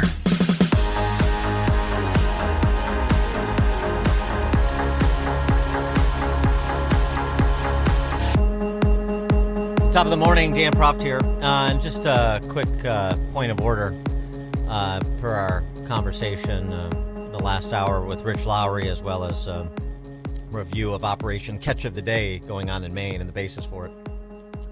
We had Gregory Bavino, the demonized ICE commander, on the program back, what's today, Tuesday?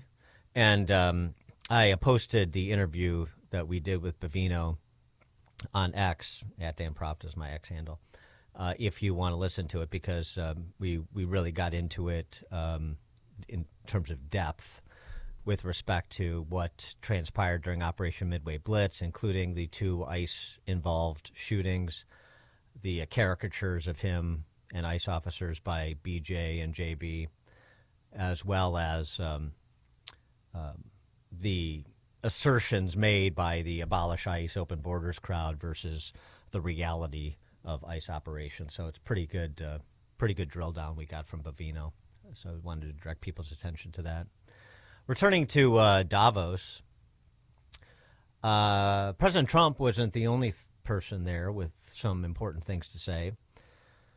Former Chicagoan Ken Griffin, he of Citadel Capital, now Miami resident, was there, a panel discussion about global economics, of course. And he had a couple of interesting things to say, both about the previous administration, that would be the big guy, as well as a general comment about the reckless, in terms of what is the most reckless policy of our era at the nation-state level. Both are worth checking out. Here's the Biden versus Trump from Ken Griffin. You cannot imagine how painful it was each and every day under the Biden administration to look at what new crazy proposal was being put into place to solve a problem that didn't even exist. I mean, our constant friction at Citadel with the government across umpteen different aspects of our business was exhausting. And to have that literally end on one day, Election Day, just gives you so much energy as an entrepreneur to go back and build your damn business. So the biggest sea change I've seen across American executives has been just like the giant sigh of relief. I can now go and focus on building my business. And that prior administration, we happen to be a creditor of Spirit. Their merger with JetBlue was stopped. Spirit's in bankruptcy today. There were so many decisions that were so poorly thought out in terms of economic consequences. It cost the U.S. economy dearly. I cannot emphasize that enough.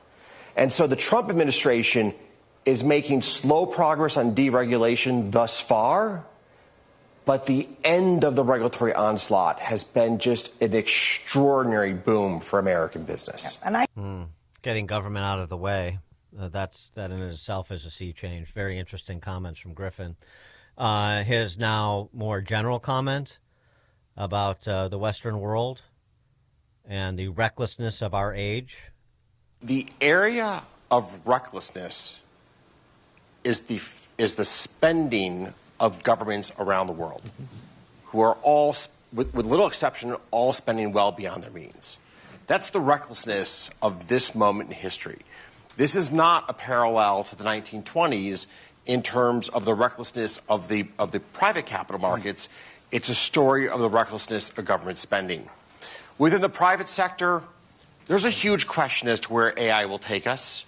And I was carefully taking notes and listening to what Larry has to say, or to what Madame Lagarde has to say, because this is one of the big issues of our moment. Will AI create the productivity acceleration that is honestly this hoped for in Washington and in the halls of government around the world as a way to overcome the profligate spending that we're currently engaged in. Like the world needs a savior. And the hope is that AI is the savior that we need for productivity. And the challenge with this is it may or may not be. We just don't know yet. I wouldn't pay too much attention to what central bankers like Christine Lagarde have to say, European Central Bank. And you have to pay attention to Larry Fink at BlackRock, but it's a struggle, too, because he's such an obnoxious DEI-addled individual. But anyway, I digress. For more on the topic, pleased to be joined by Jim Urio, host of the Futures Edge podcast, special contributor to WirePoints, wirepoints.org, all things Illinois policy related. Jim, thanks for being with us. Thank you for having me, Dan. So, Ken Griffin, first, in terms of the sea change from Biden to Trump, even if the additional deregulation is marginal at this point, just the sort of stopping the regulatory onslaught so people like Ken Griffin can continue to build their businesses. I mean, that in part explains the surprise, quote unquote, surprising to some GDP growth in the last couple of quarters, doesn't it? Well, it does. I think there's a couple other things that go into the surprise GDP growth, too. But onto the deregulation part, or having someone in office, an administration that business people feel has their back. And you can see that in the small business optimism numbers that come out once a month. And the moment Donald Trump won the election, it had the biggest single month jump ever in small business optimism. And optimism isn't just a wonderful emotion. It means people spending and expanding and thinking, okay, the cuffs are finally going to be coming off, and perhaps we can make some money. And it's a big deal. And again, Ken Griffin said something else that I disagree with. He said all the policies over the Biden administration like they were meant to do well but poorly constructed. When every policy seems so economically destructive, I can't see how someone would argue, unless they're being kind, that they were actually meant to do well. It always reminds me of the Thomas Sowell quote, who he says the history of the last 60 years is we replace things that work with things that sound good. And you can always say, well, like things like minimum wage going to $15 in the Chicago area and Cook County. Like you say, well, don't you want people to make more money? Yeah, but then look at the downstream second and third derivatives of that and people losing their jobs. And every one of these policies was constructed that way. It was a depressing time. In fact, and the one thing I love that he pointed out is that the deregulation efforts are admirable and good, but they need to accelerate quickly. Look at the housing market. We have shortages in housing, not because there's no money in building the 3-bedroom, 2-bath home, because the first $80,000 of it in near any blue areas is covered up in regulation. But anyway, I digress. Yeah, no, I mean, I think that's a good point. And I agree with you. We ascribe good intentions to people that don't have them. I suppose Ken Griffin was probably just trying to be generous, and because intentions don't matter, outcomes do. And so, yeah, I mean, all your good intentions or your malintentions, the consequences that were visited upon the American people, that's the point. The recklessness of actually, before we get to that, I mean, it's sort of implicit in our conversation, the recklessness of the spending. The spending is to prop up agencies and initiate programs that make the government that much more sclerotic and susceptible to fraud and unleash more cadres of minders and regulators. So, I mean, they go hand in glove there. On the housing piece, Trump talked about that in Davos. I want to get your reaction. I know you knew this was coming, and it came. Home ownership has always been a symbol of health and vigor of American society, but that goal fell out of reach for millions and millions of people in the Biden era because interest rates went up so high. Today, I'm taking action to bring back this bedrock of the American dream. In recent years, Wall Street giants and institutional investment firms, many of you are here, many of you are good friends of mine, many of you are supporters. Sorry to do this to you, I'm so sorry. But you've driven up housing prices by purchasing hundreds of thousands of single-family homes, and it's been a great investment for them. Often as much as 10% of houses on the market. The crazy thing is a person can't get depreciation on a house, but when a corporation buys it, they get depreciation. Okay, that's something we're going to have to think about, too. I don't know if too many people think about that. You buy a corporation, they buy 500 houses. They buy hundreds of thousands. They buy 500 houses. They can take depreciation. A person sweats and works and buys one house they can't. But homes are built for people, not for corporations, and America will not become a nation of renters. We're not going to do that. That's why I have signed an executive order banning large institutional investors from buying single-family homes. It's just not fair to the public. They're not able to buy a house. And I'm calling on Congress to pass that ban into permanent law, and I think they will. What do you think about his populist proclivities there, Jim? I don't love it. I like it in some ways, but I don't love it. I think a much better angle would have been just to level the playing field. He's absolutely right. James Fishbeck, he was running for governor in Florida, was on our show, Futures Edge, a bit ago, talking about in detail the tax treatment differences, even the lending availability to the big corporations against the mom and pops, and they have a significant advantage. I think you just get rid of that advantage and let the market solve it. But I think his step is a good one. There's other things he's done which I don't like. He's encouraged the Fed to buy mortgage backs again. He's trying to, in some way, inorganically lower interest rates, and I think that's a demand-side solution to a supply-side problem. The reality of it is that there just isn't as much supply in the housing market. But one other thing to point out, too, is that back in 2021, mortgage rates went from about 2.8% to 7.5% in 10 months' time. That's never happened before, and that's going to be taught in economics classes for 100 years as to what the net result was. Anyone who owns a home who is planning on selling it and had their 3%, 2.8% mortgage, all of a sudden like, no, I can't afford it. I can't get out of this. So it locked up supply, which I thought was fascinating. Oh, there's no question. There's no question. Any place where you saw a run-up, and there were many enclaves, people like, yeah, I mean, it's great. My home increased in value during COVID, say, by 50%, by 100%, maybe more in some places. But then what do I do? If I sell, where do I go?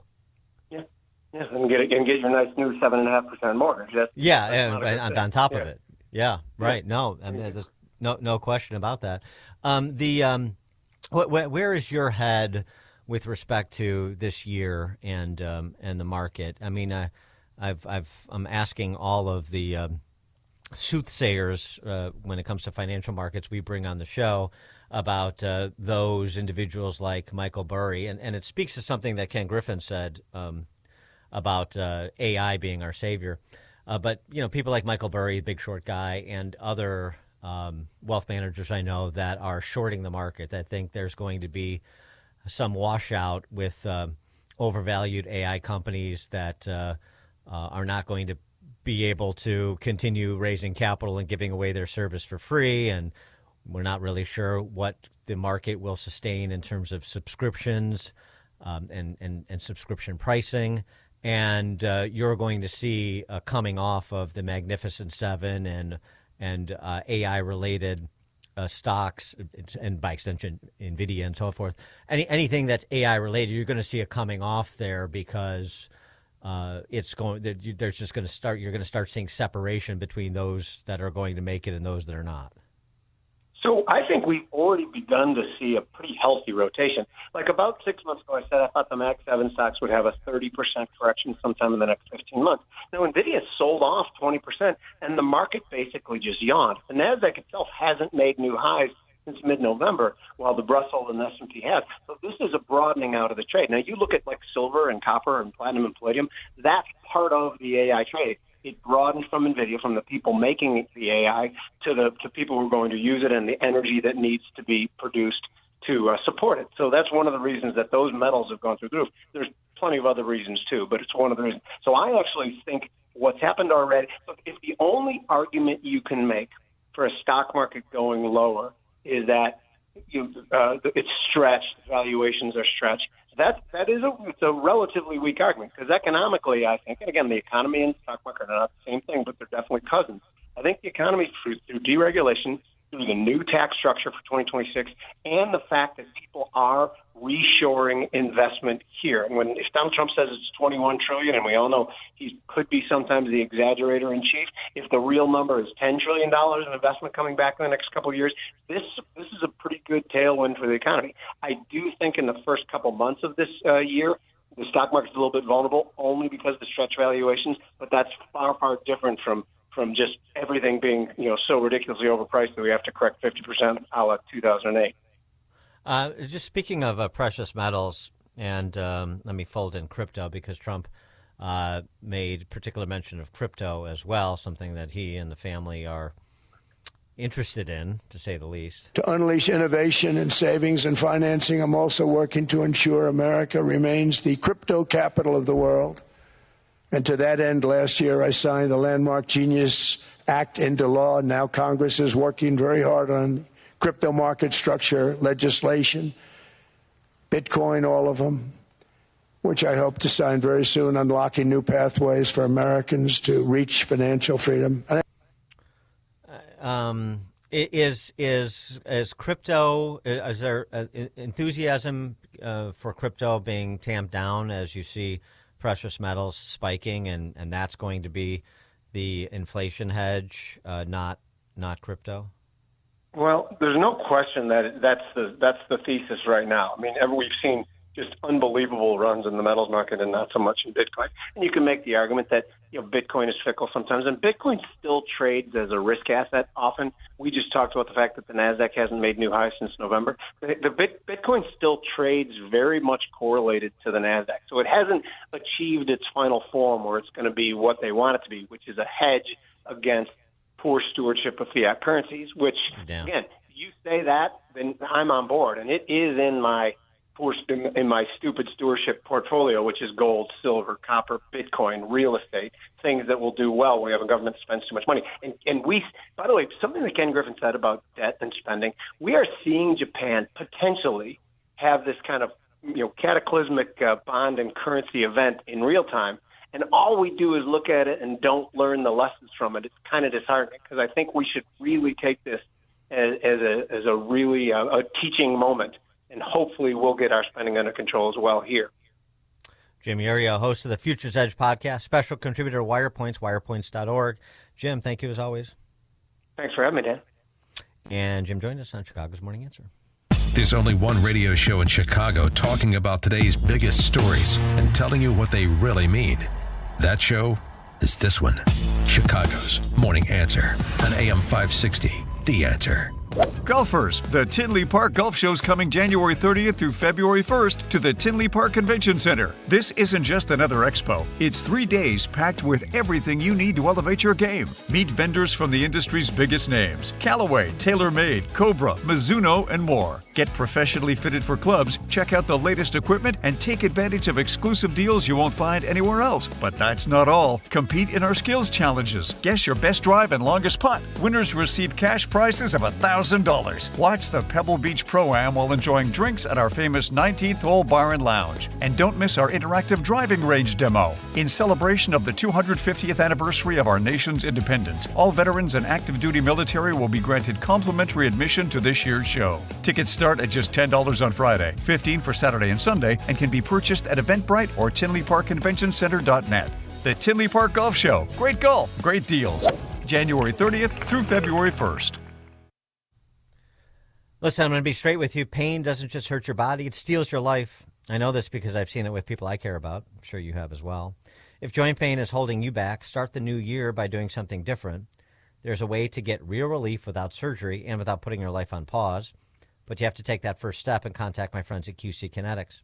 They provide regenerative treatments that help your body repair the areas that are causing pain. I've talked to people who've been through the treatments, and they're real results.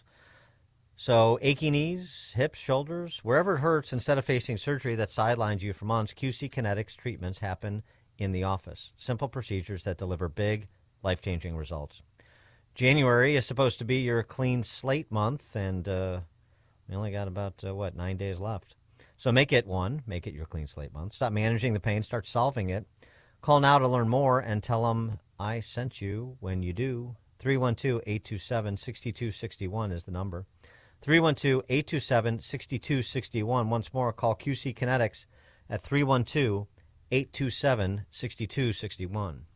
Signature Bank is Chicago's fastest growing independently owned business bank, a bank where relationships still matter. Signature Bank knows your name and your story. I'm Dan Proft, and I know this because Signature Bank is my business bank. Anthony and John here from Bionic Auto Parts, proud clients of Signature Bank. We deliver high-quality, recycled and remanufactured auto parts to Chicago and Milwaukee. Our mission is simple: provide parts safely, reliably, with great customer satisfaction. We process over 350 vehicles a month. With big banks, everything took forever. Layers of approvals and endless delays. At Signature Bank, one call got it done. Whether it's lending, deposits, or treasury management, they deliver fast. Signature Bank made us feel like family. That's a partnership we deeply appreciate.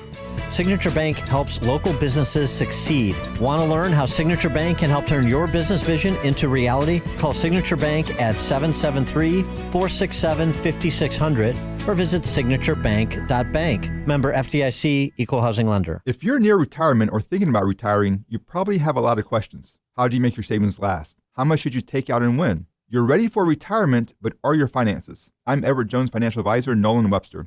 Let's work together to make sure your finances meet your unique needs over the long haul. You've done what it takes to get there. Now it's time to make the most of retirement. Call me at 224-801-6107 to schedule an appointment. That's 224-801-6107. Edward Jones, member SIPC. The following is a real-life story from Trinity Debt Management. I had a lot of credit card debt, and it stressed me out. But what I thought was a solution turned out to be a problem. I kept hearing ads about debt settlement that seemed too good to be true. And actually, it was. When I called, they told me to stop paying my bills. That didn't sound right to me at all, so I hung up. Later, I found out that debt settlement is bad, real bad. Then I learned that there is a right way to pay off your credit cards. It's called a debt management program from the great team at Trinity. Trinity had a plan. In the end, I paid off my bills, I saved thousands, and I even improved my credit score. If credit card debt has you down, call Trinity at 1-800-990-6976. My name is Heather. Please forget debt settlement and remember Trinity Debt Management. 1-800-990-6976. Salem News Channel, your go-to source for news and conservative opinion. We reveal how politics hits home, how your family, your freedoms, your way of life are debated, challenged, even regulated. Every day we cut through the noise, pitting nonsense against common sense. On every screen, in every home, Salem News Channel is across America. Don't risk losing the news, sports, and weather that AM radio delivers. When SAL and internet service fail, AM is your lifeline. With time running out, your voice matters. Text AM to 39179 and tell Congress vote yes on the AM Radio for Every Vehicle Act to keep AM radio in cars. Message and data rates may apply. You may receive up to 4 messages a month, and you may text STOP to stop. This message furnished by the National Association of Broadcasters. AM 560, The Answer. Coming up, there was more entertainment coming from the gathering in Davos. Scott Bessent got into the act, not to be outdone by the president. And also, what I mentioned to Rich Lowry last hour about it's going to be so cold this weekend with that Arctic blast with temperatures, minus 40 up to in the Midwest. That trees will be exploding. I finally got the physics on that, and I'll explain as well. That's all coming up, 7:37. Now we check the headlines. Good morning. It is 16 degrees here in Chicago on AM 560, The Answer. I'm Stace Keene in the QC Kinetics newsroom. A public meeting about a proposed data center in Lisle has been postponed while officials look for a larger venue due to the large amount of residents who showed up last night. Creation of data centers have become a hot topic. City of Naperville denying a proposal for a data center in their community earlier this week, and the City of Aurora enacting a moratorium on data centers in order to study the environmental impact that they have on the community. And one person is dead following a stabbing in Stickney Township. According to reports, Cook County Sheriff's officers responded to a call in the 5000 block of South Luna Avenue on Monday morning, where a man and woman were both found with stab wounds. Both victims were transported to the hospital. The woman released, however, the male victim passed away. Officials say a 54-year-old man has been arrested and charged with first-degree murder and attempted first-degree murder. This report is a service of the AM 560 store. Order t-shirts, hoodies, and more from your favorite AM 560 brands, including Proft University and The Sean Thompson Show, when you go to 560theanswer.com/store. A check of the roads is coming up in 2 minutes on AM 560 The Answer. Alex Marlowe explains the latest job numbers. The jobs creation numbers are a little disappointing relative to expectations, but the unexpected drop in the unemployment rate is surprising good news. Wages up 3.8, inflation up 2.8, so things are literally becoming more affordable. You want to talk about affordability? That's the raw data. The Alex Marlowe Show. Weekdays at 11, right before Scott Jennings at noon on AM 560, The Answer. Take the journey of living a happy, successful, and meaningful life through God. Listen to It's Time with Dan Lights, Sunday mornings at 9 on our sister station, AM 1160. Hope for your life.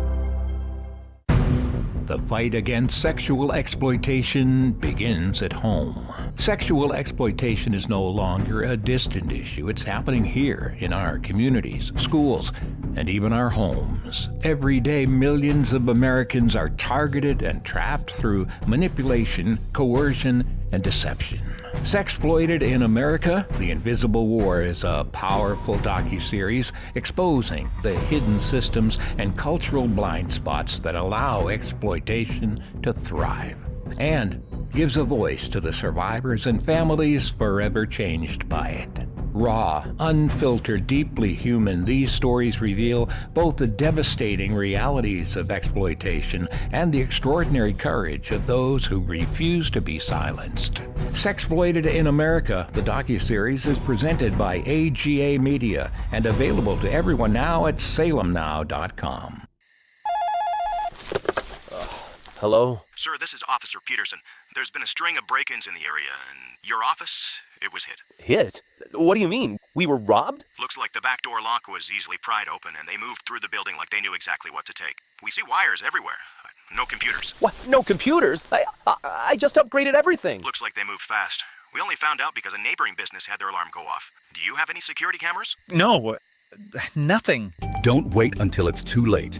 Goldilocks protects Chicagoland businesses with custom security solutions. From reinforced commercial doors with keyless entry to cameras and 24/7 monitoring that alerts authorities immediately. Schedule a free on-site assessment at GoldilocksInc.com. Again, that's GoldilocksInc.com. Plus, AM 560 listeners get their first 3 months of monitoring free with a new install. Call 708-889-5600. That's 708-889-5600. Goldilocks, Chicago's premier locksmith, doors, and security systems company since 1981. This is Dennis Prager for AmFed Coin and Bullion. There's something about the feel of a gold coin in your hand and the way the light reflects off its intricate details that has always captivated me. Nick Grovich, AmFed's owner, turned that same passion into his livelihood. Nick began collecting coins as a teen, and that interest grew into a nationally respected business offering only the finest quality coins at the most competitive prices. But the truth is that although Nick is a rare coin dealer, he doesn't believe in rare coins. Rare coins do not make sound investments, but they do make dealers a lot of money.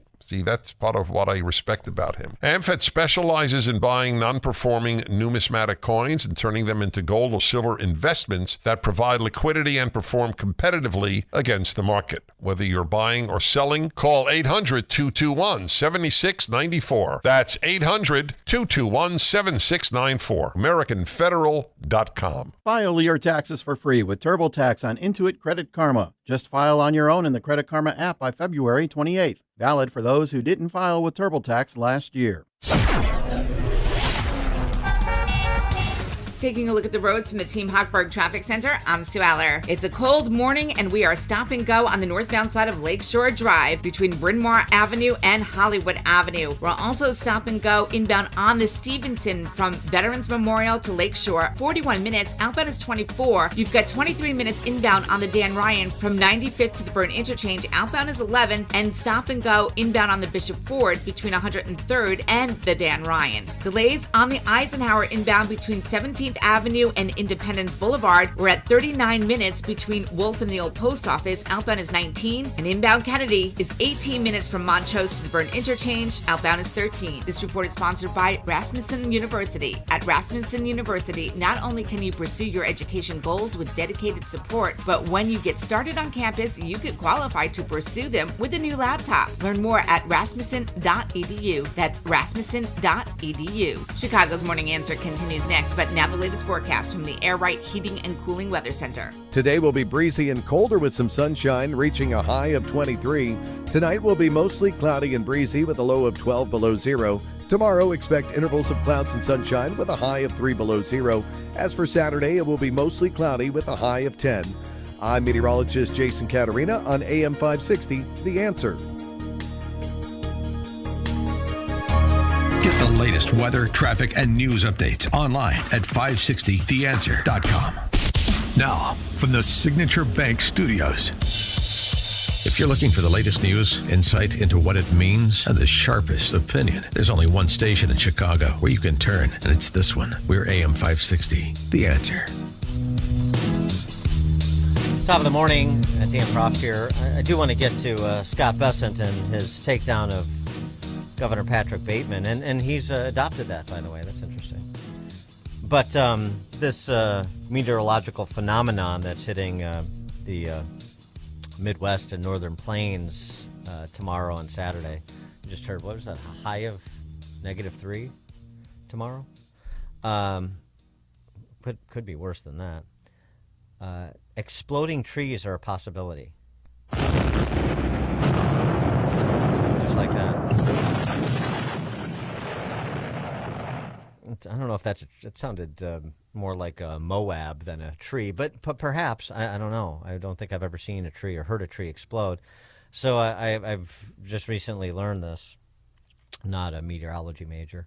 When temperatures drop as drastically as they're dropping, sap and moisture inside trees freezes rapidly. As water freezes, it expands, I knew that, creating immense pressure within the trunk. If the temperatures fall quickly enough, this pressure can cause the tree to split or explode with a sound like a gunshot or a thunderclap. Well, in Chicago, you're going to get return fire. Thank you. Thank you very much. The phenomenon... Yeah, please. Sit down. The phenomenon known as frost cracking or cryoseismic booming. Cryoseismic booming. The name of my Midnight Oil tribute band, typically occurs when temperatures drop below -20 degrees Fahrenheit, especially after milder weather. The sudden temperature swing doesn't give trees time to acclimate, making the freeze more violent. Isn't that fascinating? How cold is it? It's so cold, politicians are putting their hands in their own pockets. Hi-oh. That's a little Johnny Carson there for you. Yeah. Something else, though, too, this weather phenomena. If you have a how cold is it one-liner, Carson style, you can please call or text it in, 312-642-5600. Also, frost quakes. The Arctic air, so cold, how cold is it? How cold is it you could suffer a frost quake? As the temperatures drop rapidly and the cold air leads to ice developing and expanding underground, it can lead to loud booms. We've experienced them many times in similar extreme cold blasts in the past. This is from an officially licensed meteorologist who posted about this. And he posted a graphic, too, to explain it, which is always nice. I think I'd rather see Cheryl Scott explain it. But Ross Ellett does a nice job here, too. So just be on notice for frost quakes and trees exploding, or what is known as cryoseismic booming occurring. Okay. All right. Just a heads up so everybody keeps their head about them. Now back to Davos. Treasury Secretary Scott Bessent, he's got a little bit of a devilish attitude. He likes to mix it up. And he targeted Governor Patrick Bateman there from California because he was meandering around in Davos, trying to be relevant. He was called out by Trump, too, by the way. Anyway, Bessent had this to say about Gavin Newsom on a range of issues, including the expected and suspected fraud that is being investigated with respect to benefits programs in California, a la Minnesota, Maine, etc. I think it's very, very ironic that Governor Newsom, who strikes me as Patrick Bateman meets Sparkle Beach Ken, may be the only Californian who knows less about economics than Kamala Harris. He's here this week with his billionaire sugar daddy, Alex Soros, and Davos is a perfect place for a man who, when everyone else was on lockdown, when he was having people arrested for going to church, he was having $1,000 a night meals at the French Laundry, and I'm sure the California people won't forget that. And I can tell my message to Governor Newsom is the Trump administration is coming to California. We are going to crack down on waste, fraud, and abuse. And I was told he was asked to give a speech on his signature policies, but he's not speaking. Because what have his economic policies brought? Outward migration from California, a gigantic budget deficit, the largest homeless population in America, and the poor folks in the Palisades who had their homes burned down. He is here hobnobbing with the global elite while his California citizens are still homeless. Shame on him. He is too smug, too self-absorbed, and too economically illiterate to know anything. Thank you very much. Let me know if you need any further clarification. No, I think we've got it. That was a hell of a roast of Gavin Newsom from the Treasury Secretary there. And because he's amassed the record that Bessent just detailed, he's going to be the nominee of the Neo-Marxist Party in 2028. I'll take my chances with Vance or Rubio or, well, just about anybody against Governor Patrick Bateman meets Sparkle Beach Ken. Boy, that's some pretty good stuff. I think Bessent either has that at the ready, or he's got some good writers around him. A text from 219. It's so cold I saw a dog frozen to a fire hydrant. Hi-oh. Very good. Speaking of this fraud, and now speaking of it universally, we talked about it a little bit earlier in the program. It's all agencies in government that are in the business of intervening in the marketplace to provide benefits programs, or, for example, small business loans. Kelly Loeffler, enter Kelly Loeffler. She, the short-time senator from the state of Georgia, is the SBA administrator. And again, this is just Minnesota. We're using Minnesota as sort of a microcosm of the blue state. And you know that there are blue states, well, number one, that are bigger and more resourced. So the fraud and the profligacy and the incompetence is going to be bigger to scale. So as I said, those on the inside in state government in Illinois, or know the inside, make your voices heard. Get that information to somebody who can action it. Kelly Loeffler on the fraud they found in SBA and the SBA loans conferred just in Minnesota. 6,900 borrowers suspended, about $400 million in alleged fraud. We want to see jail time for these people as well. Is that on the way? Look, this is in the future. There's handcuffs and jail time coming, because what we saw when we dug into it, it didn't take long when we scratched the surface within 2 days to find $3 million worth of fraud. Then it accumulated up to $430 million, 7,000 fraudulent borrowers. That's in one state. So we're getting to work, taking a deeper dive. We're sending those files over to federal law enforcement for prosecution, and then we're going on to the next state, and we're going to continue to follow through on this, because this is pandemic-era fraud that the Biden administration tried to sweep under the rug, and it took money from deserving Main Street businesses. And we know how hard our small small businesses work. They make up 99% of all the businesses in all of our states across the country. So 7,000 businesses, $400 million in SBA fraud in Minnesota alone so far. Can you imagine what the numbers are in a state with twice the population of Minnesota, like Illinois, or 5 times the population of Minnesota, like California? 312-642-5600 is our call-in and text line. There's another aspect of fraud I wanted to revisit with the announcement of Operation Catch of the Day in Maine. This is not financial, it is electoral. You know, the House passed the SAVE Act back in the spring, and it is pending in the Senate. Actually, Dave McCormick, senator from Pennsylvania, recently posted about this, that the bill has been sitting in the Senate collecting dust, and we need more co-sponsors to, get to 60 in the Senate and get it out and get it to the president's desk. The SAVE Act would require proof of citizenship in order to vote. Mike Lee was the sponsor in the Senate. This is a real thing, and this needs to be part of what we're talking about nationally as well. All the benefits programs and the loan programs, but also voter rolls. And since Maine is in the news, this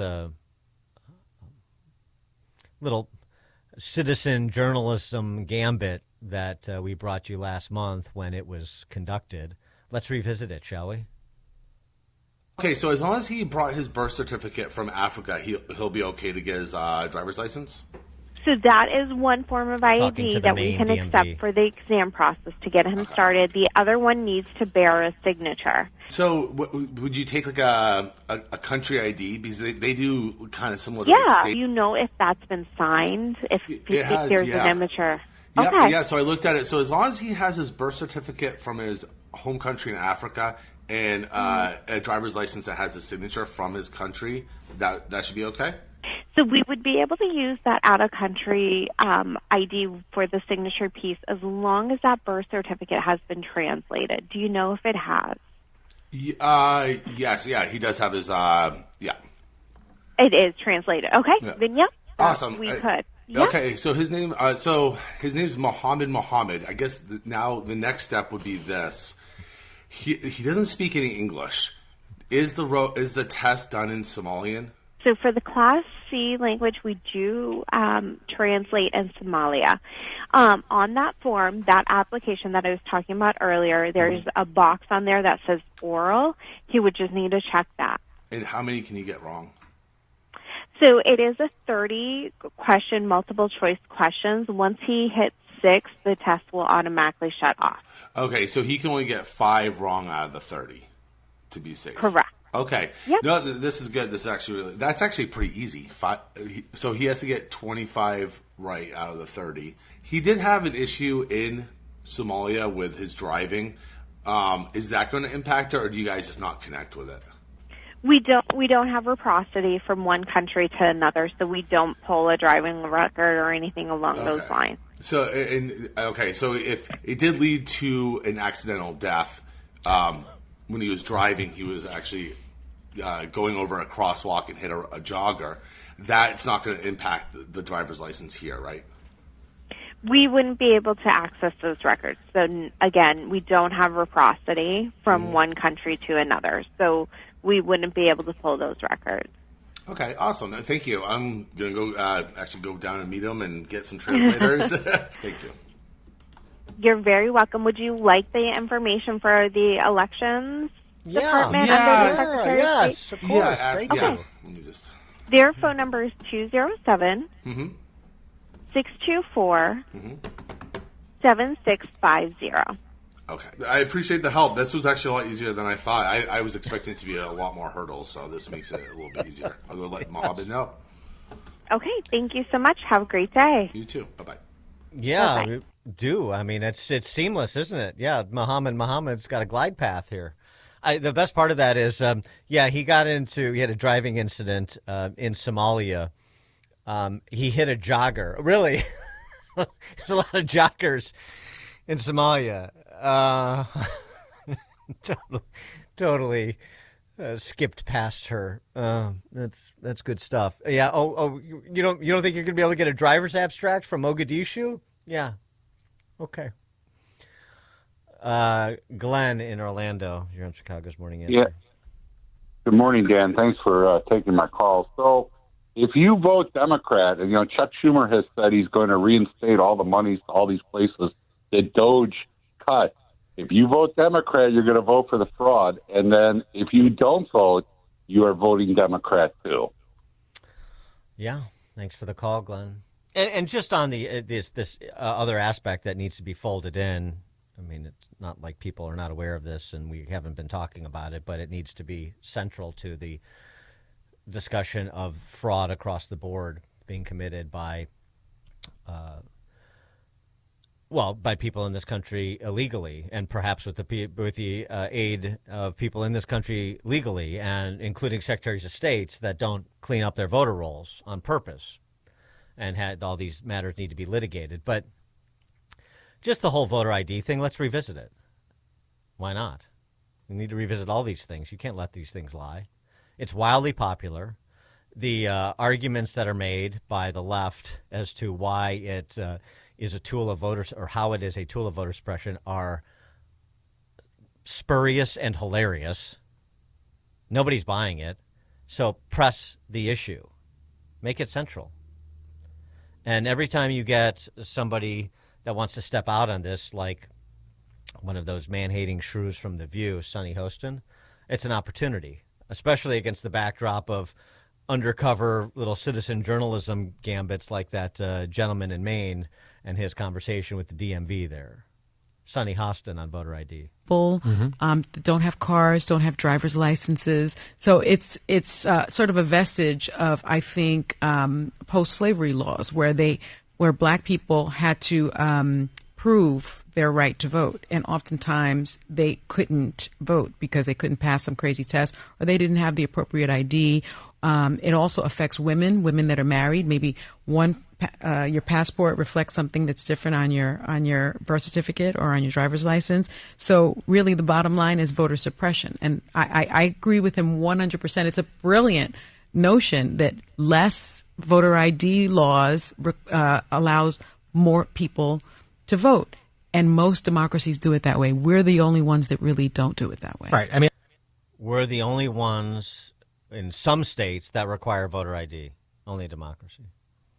That's just wildly untrue. And but the ignorance is unchallenged because it's the ignorant talking to the ignorant, and they don't have to step out of their echo chamber. And they better not, because they'll be humiliated. Countries that require voter ID: Germany, Italy, Switzerland, Ireland, India, Israel, Austria, Belgium, Denmark, Netherlands, Norway, Portugal, Spain, Sweden, Poland, Czech Republic, Finland, France, Germany, Greece, Hungary, Italy, Luxembourg, India, Japan, South Korea, Indonesia, Malaysia, Philippines, Thailand, Singapore, Pakistan, Japan, Russia, England in most elections, Argentina, Brazil, Chile, Colombia, Peru, Ecuador, Uruguay, Paraguay, Bolivia, Mexico. I'm probably missing a few. But we're the only ones in some states that require voter ID. See how this is a straightforward winning issue that people can quickly understand? Pete Elburn.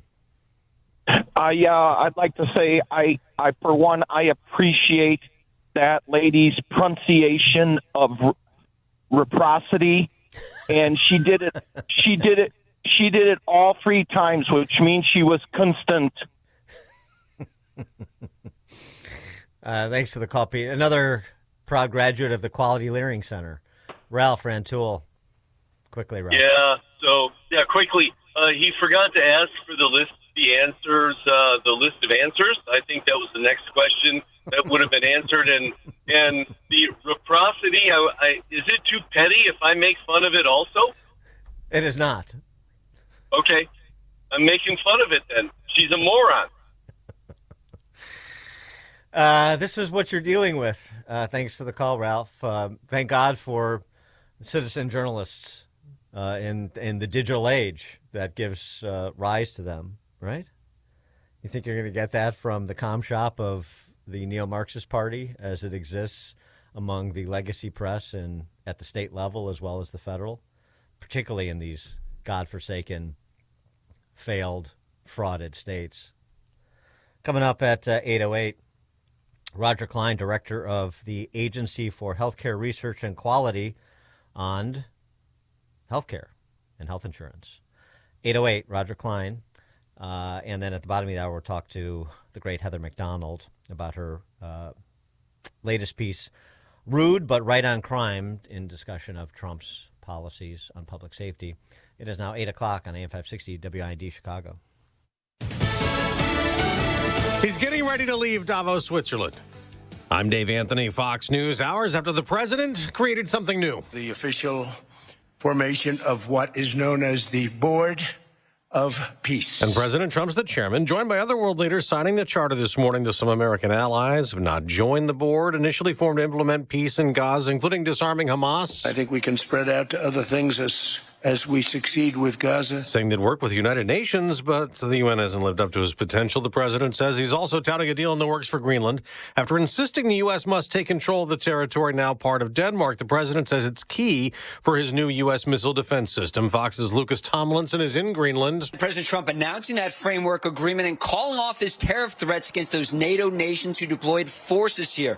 President Trump talking to our own Maria Bartiromo, telling her this deal could possibly mean total access for U.S. forces in the United States. We will have everything we want. We're getting everything we want at no cost. So the Golden Dome will be on Greenland? A piece of it, yes, and it's a very important part because it's everything. Now, the president also talked to reporters moments ago before leaving the World Economic Forum about Ukraine. I had a very good meeting with President Zelensky. Everybody wants to have the war end. And as Fox's Jonathan Savage reports, the president's special envoy will soon be talking to Russia's leader. Steve Witkoff heads to Moscow today after hailing progress in peace talks. He's described the issue of territory as the 800-pound elephant in the room. I think we've got it down to one issue, and we have discussed iterations of that issue, and that means it's solvable. The Oscar nominations just out. Sinners leads the way up for a record 16, including Best Picture. Here are the other nominees for that. Begonia. F1. Frankenstein. Hamnet. Marty Supreme. One battle after another. The Secret Agent. Sentimental Value. And Train Dreams. We'll find out the winners of the Oscars March 15th. America's. Good morning. It is 16 degrees here in Chicago on AM 560 The Answer. I'm Stace Keene in the QC Kinetics newsroom. An Illinois state senator has introduced legislation requiring the Department of Children and Family Services to publicly account for every foster child who goes missing while under state care, citing a lack of reliable data that lawmakers say has hampered oversight and child safety efforts. Katrina Barker has the story. Senate Bill 2869, introduced by Senator Darby Hills, would require DCFS to submit an annual report to the General Assembly beginning June 1st, 2027, detailing how many youth in state care were reported missing, how many were later located or recovered, and how many remain missing. Policymakers can't fix what they don't know. The bill follows months of reporting by the Center Square, which found that DCFS could not initially provide basic information about how many foster children had gone missing. After further investigation, the Center Square published data showing hundreds of children classified as missing while in state care, information that Hill said was not readily available to lawmakers or the public. If there's one missing child, it alarms me, let alone if there's 193. And we don't even know if that's necessarily accurate either. Attorneys on both sides have rested their case against a Little Village man accused of trying to put a hit out on U.S. Customs and Border Patrol Chief Gregory Bovino. Prosecutors allege Juan Espinoza Martinez offered a $10,000 bounty on Bovino. Their key witness was a man who allegedly received messages from Martinez via social media. The defense says those messages were nothing more than gossip between friends. Martinez has pled not guilty, and if convicted, he could be sentenced to as much as 10 years in prison. This report is a service of Goldilocks, offering Chicagoland state-of-the-art smart security systems to protect your home or business. AM 560 listeners receive 3 months of monitoring free with new installs. Get peace of mind by calling Goldilocks at 708-889-5600. Again, that's 708-889-5600. A check of the roads is coming up in 2 minutes, but time now for the AM 560 Business Beat, a service of Signature Bank. I'm Charles Payne, and this is the Fox Business Report. Markets appear poised to add gains to yesterday's rally after President Trump dropped plans to impose tariffs against European countries. He's suggesting a deal is in sight over Greenland. Procter & Gamble is lowering expectations for this year. It's reporting higher costs because of tariffs. P&G makes Pampers, Gillette, Oral-B, and many other brands' shares are lower. GE Aerospace is reporting higher earnings and revenue and says orders picked up in the recent quarter on rising air travel and demand for defense. Sales rose at spice maker McCormick in the recent quarter, though its earnings did not meet Wall Street expectations. McCormick says global trade dynamics continue to create headwinds. It's facing elevated costs for the year, though it's taking steps to mitigate the pressures. That's your Fox Business Report. I'm Jenny Coselda. Invested in you. This week on Capitol Hill is the best way to get informed on everything going on with Congress. Hosted by Tony Perkins and the Speaker of the House, Mike Johnson. All these things are going to come to fruition and come together in the first quarter, and all boats are going to rise, quite literally. We cut regulations, we cut taxes. It does better for consumers, and it does better for employees. Stay informed and become a regular listener. This week on Capitol Hill. Sundays at 1 on AM 560. The Answer. At AlmostFreeTeeth.com, they're dedicated to making smiles great again. If you have medical PPO insurance, find out how you could save 90% off on average to get a beautiful dental implant-supported smile. Check if you qualify right now at AlmostFreeTeeth.com. Dan Proft here to tell you about an opportunity for you to promote your business and to make a difference this Christmas season. I'm talking about our Food for the Poor Business Benefactor Program. We've partnered with Food for the Poor to provide life-saving food and water for thousands of children and their families in Latin America and the Caribbean. Your business can be a part of this effort. Become a Food for the Poor business benefactor by making a $2,500 tax-deductible donation to Food for the Poor. That donation will help more than 30 children for an entire year. And when you do that, AM 560 will give you 40 one-minute commercials to air here on AM 560 The Answer between 5 a.m. and 8 p.m. Monday through Friday at no additional cost to you. To take advantage of this deal, just call John Gallagher at 847-472-8950. Again, that's 847-472-8950. One more time, the number, 847-472-8950, or go to 560theanswer.com/food for the poor. That website again, 560theanswer.com/food for the poor.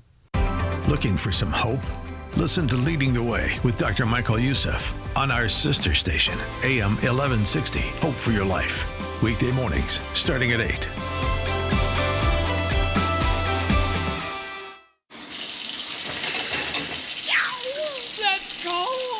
Don't get stuck with a cold shower this winter. Give CenterGuard Plumbing a call. Get a new 40-gallon water heater installed for just $1,195 for standard installation, or a 50-gallon heater for $1,295 standard installation. A proud new sponsor of AM 560, CenterGuard is offering specials on new water heaters. Old man winter is here. Don't get stuck in the cold, and the same can happen to your water heater. If you're having hot water issues or your water heater's over 8 years old, take advantage of this winter special today. CenterGuard Plumbing is Chicagoland's same-day water heater experts. Call before noon and they can schedule your repair or install the same day on in-stock water heaters. They'll even haul away your old one, no charge. You're only a text away from install today. Call 847-406-8883. Mention AM 560 to receive winter special pricing. That's 847-406-8883. Call or text 847-406-8883 or visit CenterGuardPlumbing.com. Relief Factor loves hearing from pain-free customers and hopes that you're going to be the next that writes in. Kim wrote in and said, before trying Relief Factor, Glenn, I struggled just to make it through my work days. I'd collapse on the couch at night, aching everywhere. Within a few weeks of starting Relief Factor, that daily pain began to fade. Now I'm keeping up at work. I still have energy left for my family. My life has changed. Kim's is the story of thousands of kitchens and office desks and factory floors. The story of parents having more love to give because they have strength to share it. Relief Factor doesn't just ease pain, it restores your evening, your laughter, and the simple joy of just being present.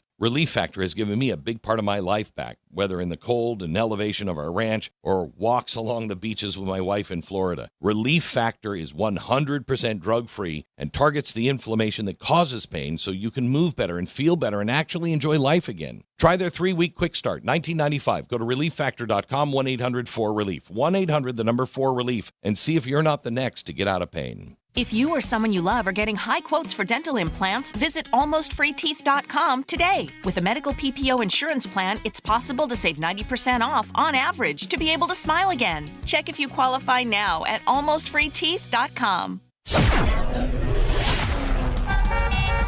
Taking a look at the roads from the Team Hochberg Traffic Center, I'm Sue Eller. Gonna start on the northbound tri-state. The exit ramp for Halstead Street is closed with police activity, and then further north, you've got some slowdowns approaching the Eisenhower, but the Eisenhower looks great both ways from Wolf Road to the old post office. Watch out for a crash on Lakeshore Drive southbound right at Belmont Avenue. It's taking out one lane, and you also have an accident on the inbound Dan Ryan at 79th Street, but overall, it's 14 minutes inbound and 12 outbound between 95th and the Burn interchange.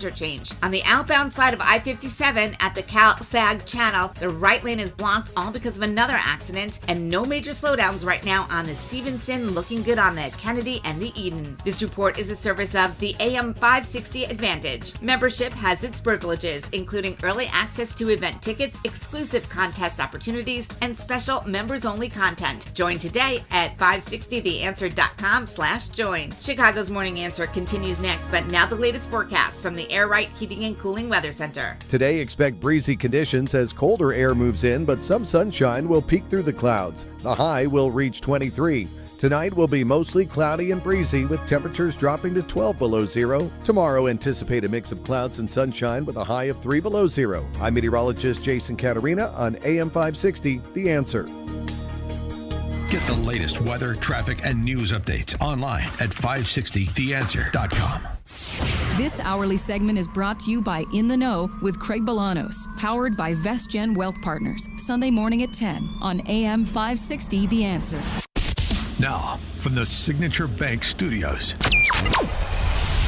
this is Chicago's Morning Answer with Dan Proft on AM 560 The Answer.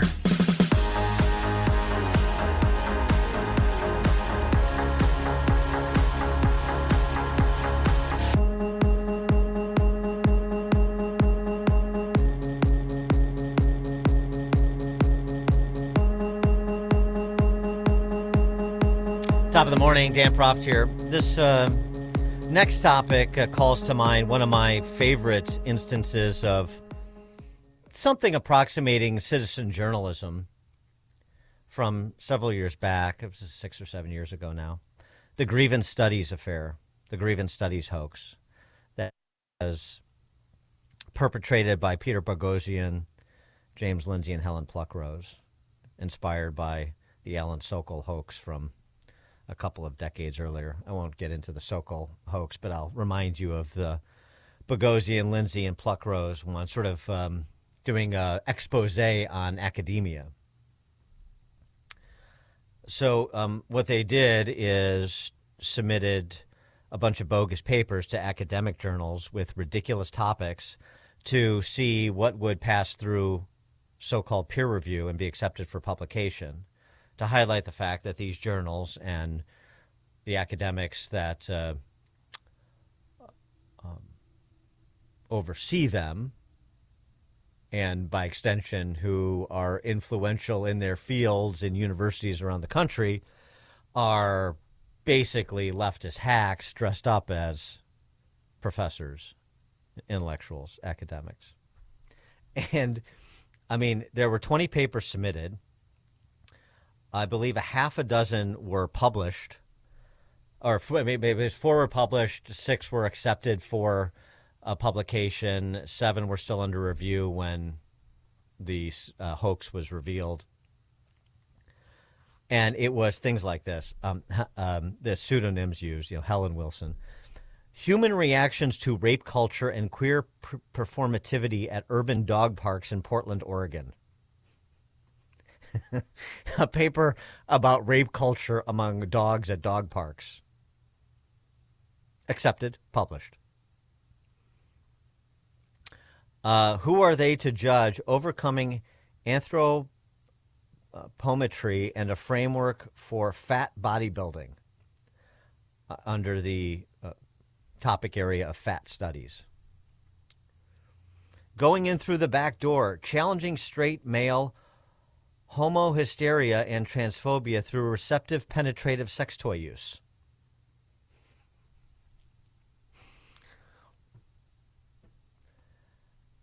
and an ethnography of restaurant masculinity, themes of objectification, sexual conquest, male control, and masculine toughness in a sexually objectifying restaurant. Basically, a deep dive on Hooters or Twin Peaks. Those were all accepted and published. And, of course, the hue and cry from academia for being found exposed as the frauds they are. A lot of exposing of frauds going on over the last several years because so much fraud has been perpetrated, financial, intellectual, political. The reason I bring that up is because I enjoyed it so much, but it has some relevance with respect to government too. And this is an agency most people probably never heard of, but it speaks to the leftist culture that seeped into every nook and cranny of our mediating institutions over the last, well, certainly it was accelerated over the last 4 years, but it's been seeping for the last few generations. Talking about the Agency for Healthcare Research and Quality, which is a federal agency that's tasked to do research, like, serious research, to improve health delivery systems and access for Americans. But that's not really what they were doing under Biden. And our next guest is happy to report they have returned to their mission. Roger Klein is the director of the Agency for Healthcare Research and Quality. He joins us now. Roger, thanks for being with us. Appreciate it. Yeah, hi, Dan. Thanks for having me. Good to talk to you again. And so, tell us what was going on at AHRQ, Agency for Healthcare Research and Quality, before you took over, under the previous regime, and what's going on now. Yeah, so your story is actually somewhat on point and analogous. And it's funny, but it's not funny in the federal government with a serious agency that's tasked with improving health outcomes for the American people. What had happened was that, and this is not unique to our agency or even HHS, it's throughout the government, was a rank politicization. And some would argue, many would argue, ideological poisoning of a federal agency. And what happened was, instead of focusing on quality, safety, efficiency, effectiveness, and yes, broad access, the agency shifted to focus on things like making equity a primary goal and systemic racism. It changed from a healthcare improvement agency to a social to an agency that was attempting to solve social problems as it viewed them, and it's actually a sad story. Well, it's not to interrupt, but it seems to me that was the drift that was happening within public health, including public health academics and then researchers, employees of federal agencies. We saw that on display during COVID. We talked about it in terms of the politicization of science for accepted political ends by the politicians of the day, that public health professionals were putting politics before the science in any number of instances. Famously, it's, you don't need to worry about social distancing if you're protesting for a righteous cause. The Black Lives Matter protests are okay. Yeah, that's exactly right. And but in this case, this agency exists to prevent somebody from cutting off the wrong leg when you go in the hospital, making sure that the right patient gets the right surgery, making sure people don't get injured, making sure that things that are done, that medical interventions actually work and actually improve patient outcomes. In this case, they drifted from that and actually shifted to trying to focus on Kamala Harris's equity. Right. How do we root out?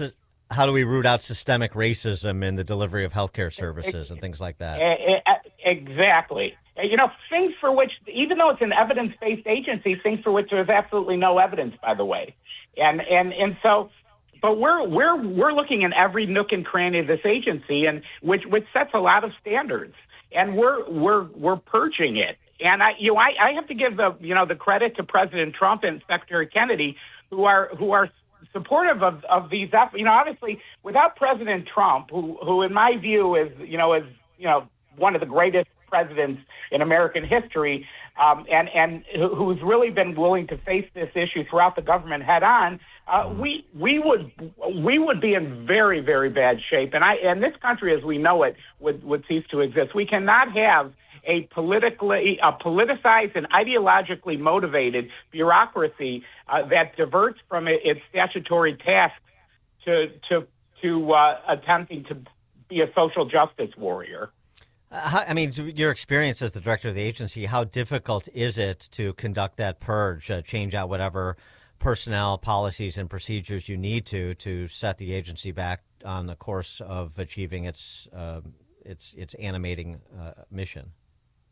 It's very challenging, and it takes a determined effort because they, you have to understand the Biden administration put these things in performance reviews. They put in a health agency, they put climate change in performance reviews, but they put systemic racism and these sorts of things. Employees were evaluated on how heavily they promoted these ideologies, and they put them everywhere. And so it takes really tremendous diligence to go in and get rid of them, but if we don't do it, we've really lost something very, very important, and in a sense have crippled the actual purpose and function of some important federal agencies.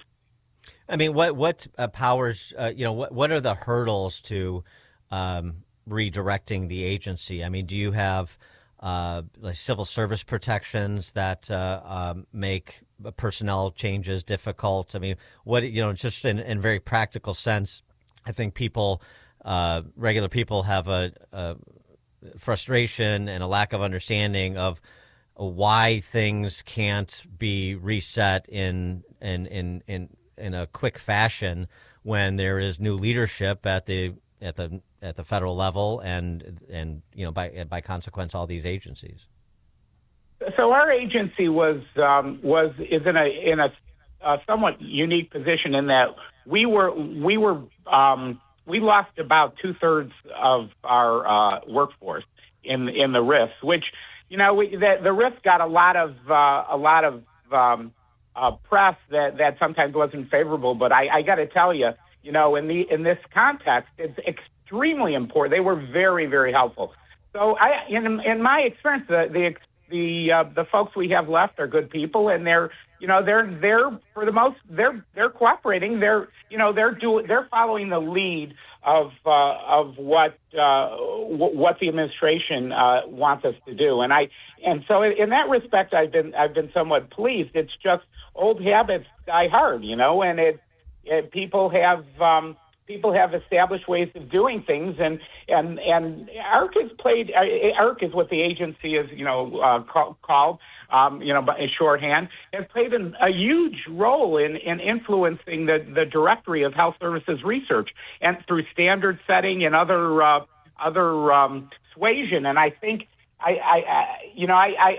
hopefully by hitting it head on at this core, we'll be able to influence the field more broadly and more generally as well. Dr. Roger Klein, so less is more, as it turns out, which probably is a good aphorism for government. Dr. Roger Klein, Director of the Agency for Healthcare Research and Quality. Dr. Klein, thanks for joining us again. Appreciate it. Good to talk to you. Yes, thank you. And Dr. Klein joins us on Chicago's Morning Answer. This is the Morning Show more Chicago radio listeners are choosing. This is Chicago's Morning Answer on AM 560. The Answer.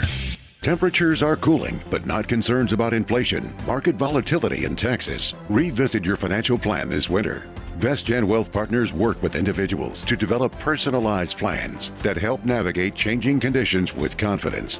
Visit GetRetiredStayRetired.com to learn more. Advisory services offered through VestGen Advisors, LLC, an SEC registered investment advisor. Securities offered through Private Client Services, LLC, member FINRA and SIPC. Private Client Services and VestGen Advisors, LLC are unaffiliated entities. Any information discussed does not constitute investment advice. VestGen Advisors and Private Client Services do not offer tax legal advice. Are you confident your IT systems are rock solid? There could be cracks you don't see. Don't leave your technology to chance. Take the Access One $10,000 challenge to find out. For more than 30 years, Access One has helped businesses strengthen their security, protect their data, and improve resistance to cyber vulnerabilities, all with reliable U.S.-based support. And here's our promise. If our experts can't identify at least one measurable improvement to your IT systems and processes based on NIST or CIS regulations, we'll reward your compliance excellence with $10,000. This free, confidential risk assessment is available to businesses with 25 to 500 employees, and it's a great way to verify your IT is secure and efficient.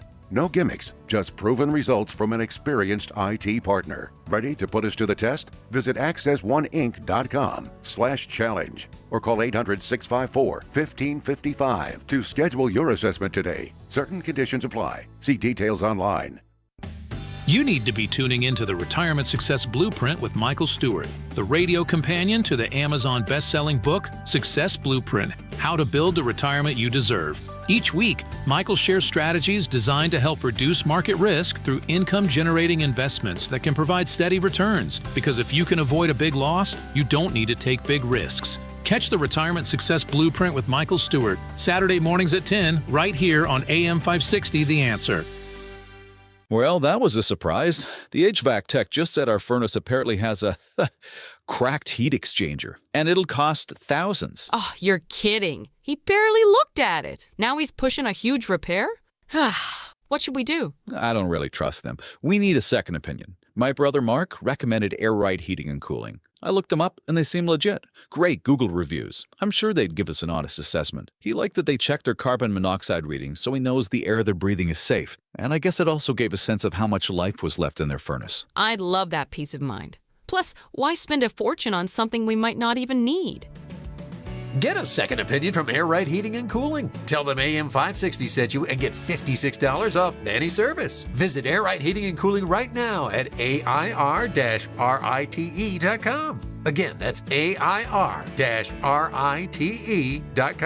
Air Right Heating and Cooling. Doing it right since 1959.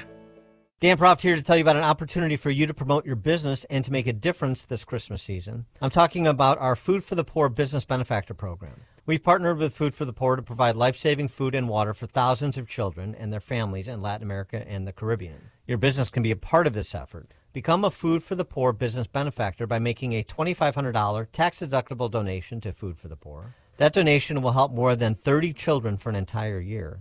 And when you do that, AM 560 will give you 40 one-minute commercials to air here on AM 560 The Answer between 5 a.m. and 8 p.m. Monday through Friday at no additional cost to you. To take advantage of this deal, just call John Gallagher at 847-472-8950. Again, that's 847-472-8950.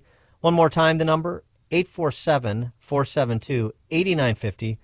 Or go to 560theanswer.com/food for the poor. That website again, 560theanswer.com/food for the poor. Hi, this is Sean Thompson. The roller coaster.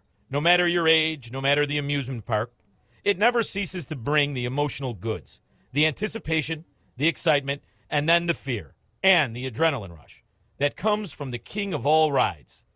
The same can be said when it comes to your retirement. Lots of questions and concerns that for some reason can feel like a roller coaster. Will you be able to continue to live as comfortably as you do now? Or will you have the complete financial independence? Or will you run out of money? How about taxes, Social Security, or health care? Tom Fortino and the team at Alpha Wealth Group can answer all of these questions and much more with their roadmap to retirement. And all you have to do is simply call 630-864-6711. That's 630-864-6711. Or online at alphawealthgroup.com. Call Alpha Wealth Group today, and let's save the fear and adrenaline for the amusement park.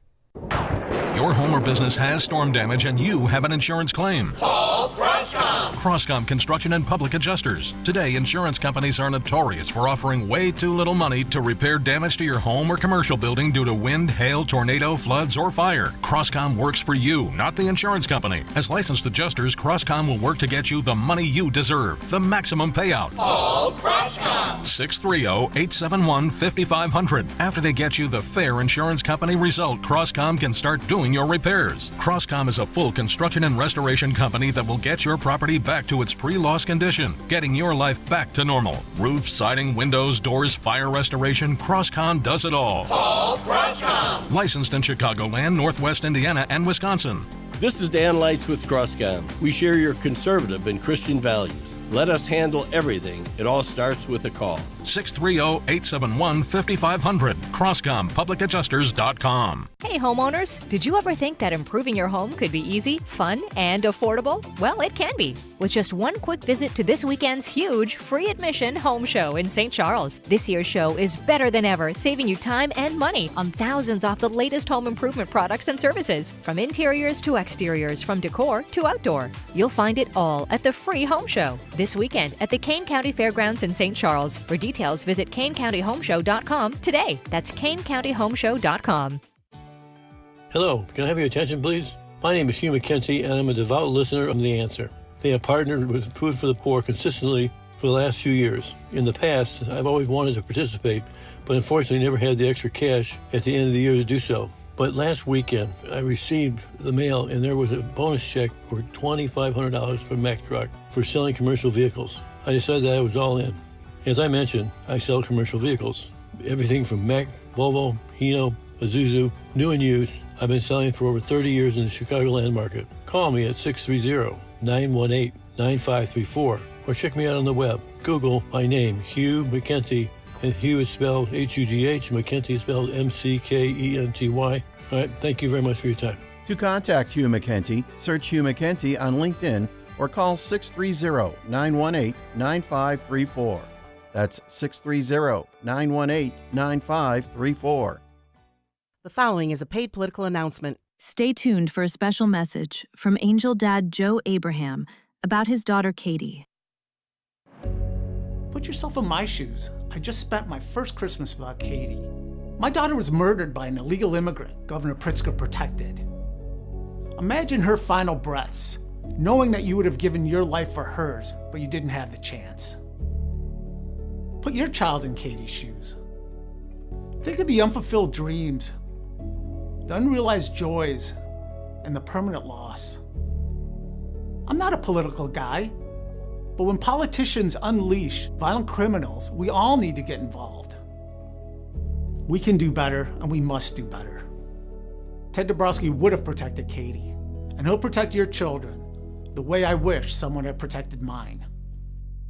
I'm Ted Dabrowski, and I approve this message. AM 560, The Answer. So, the Indiana Hoosiers, without a doubt, the greatest story of this football season and maybe the greatest story in the history of college football.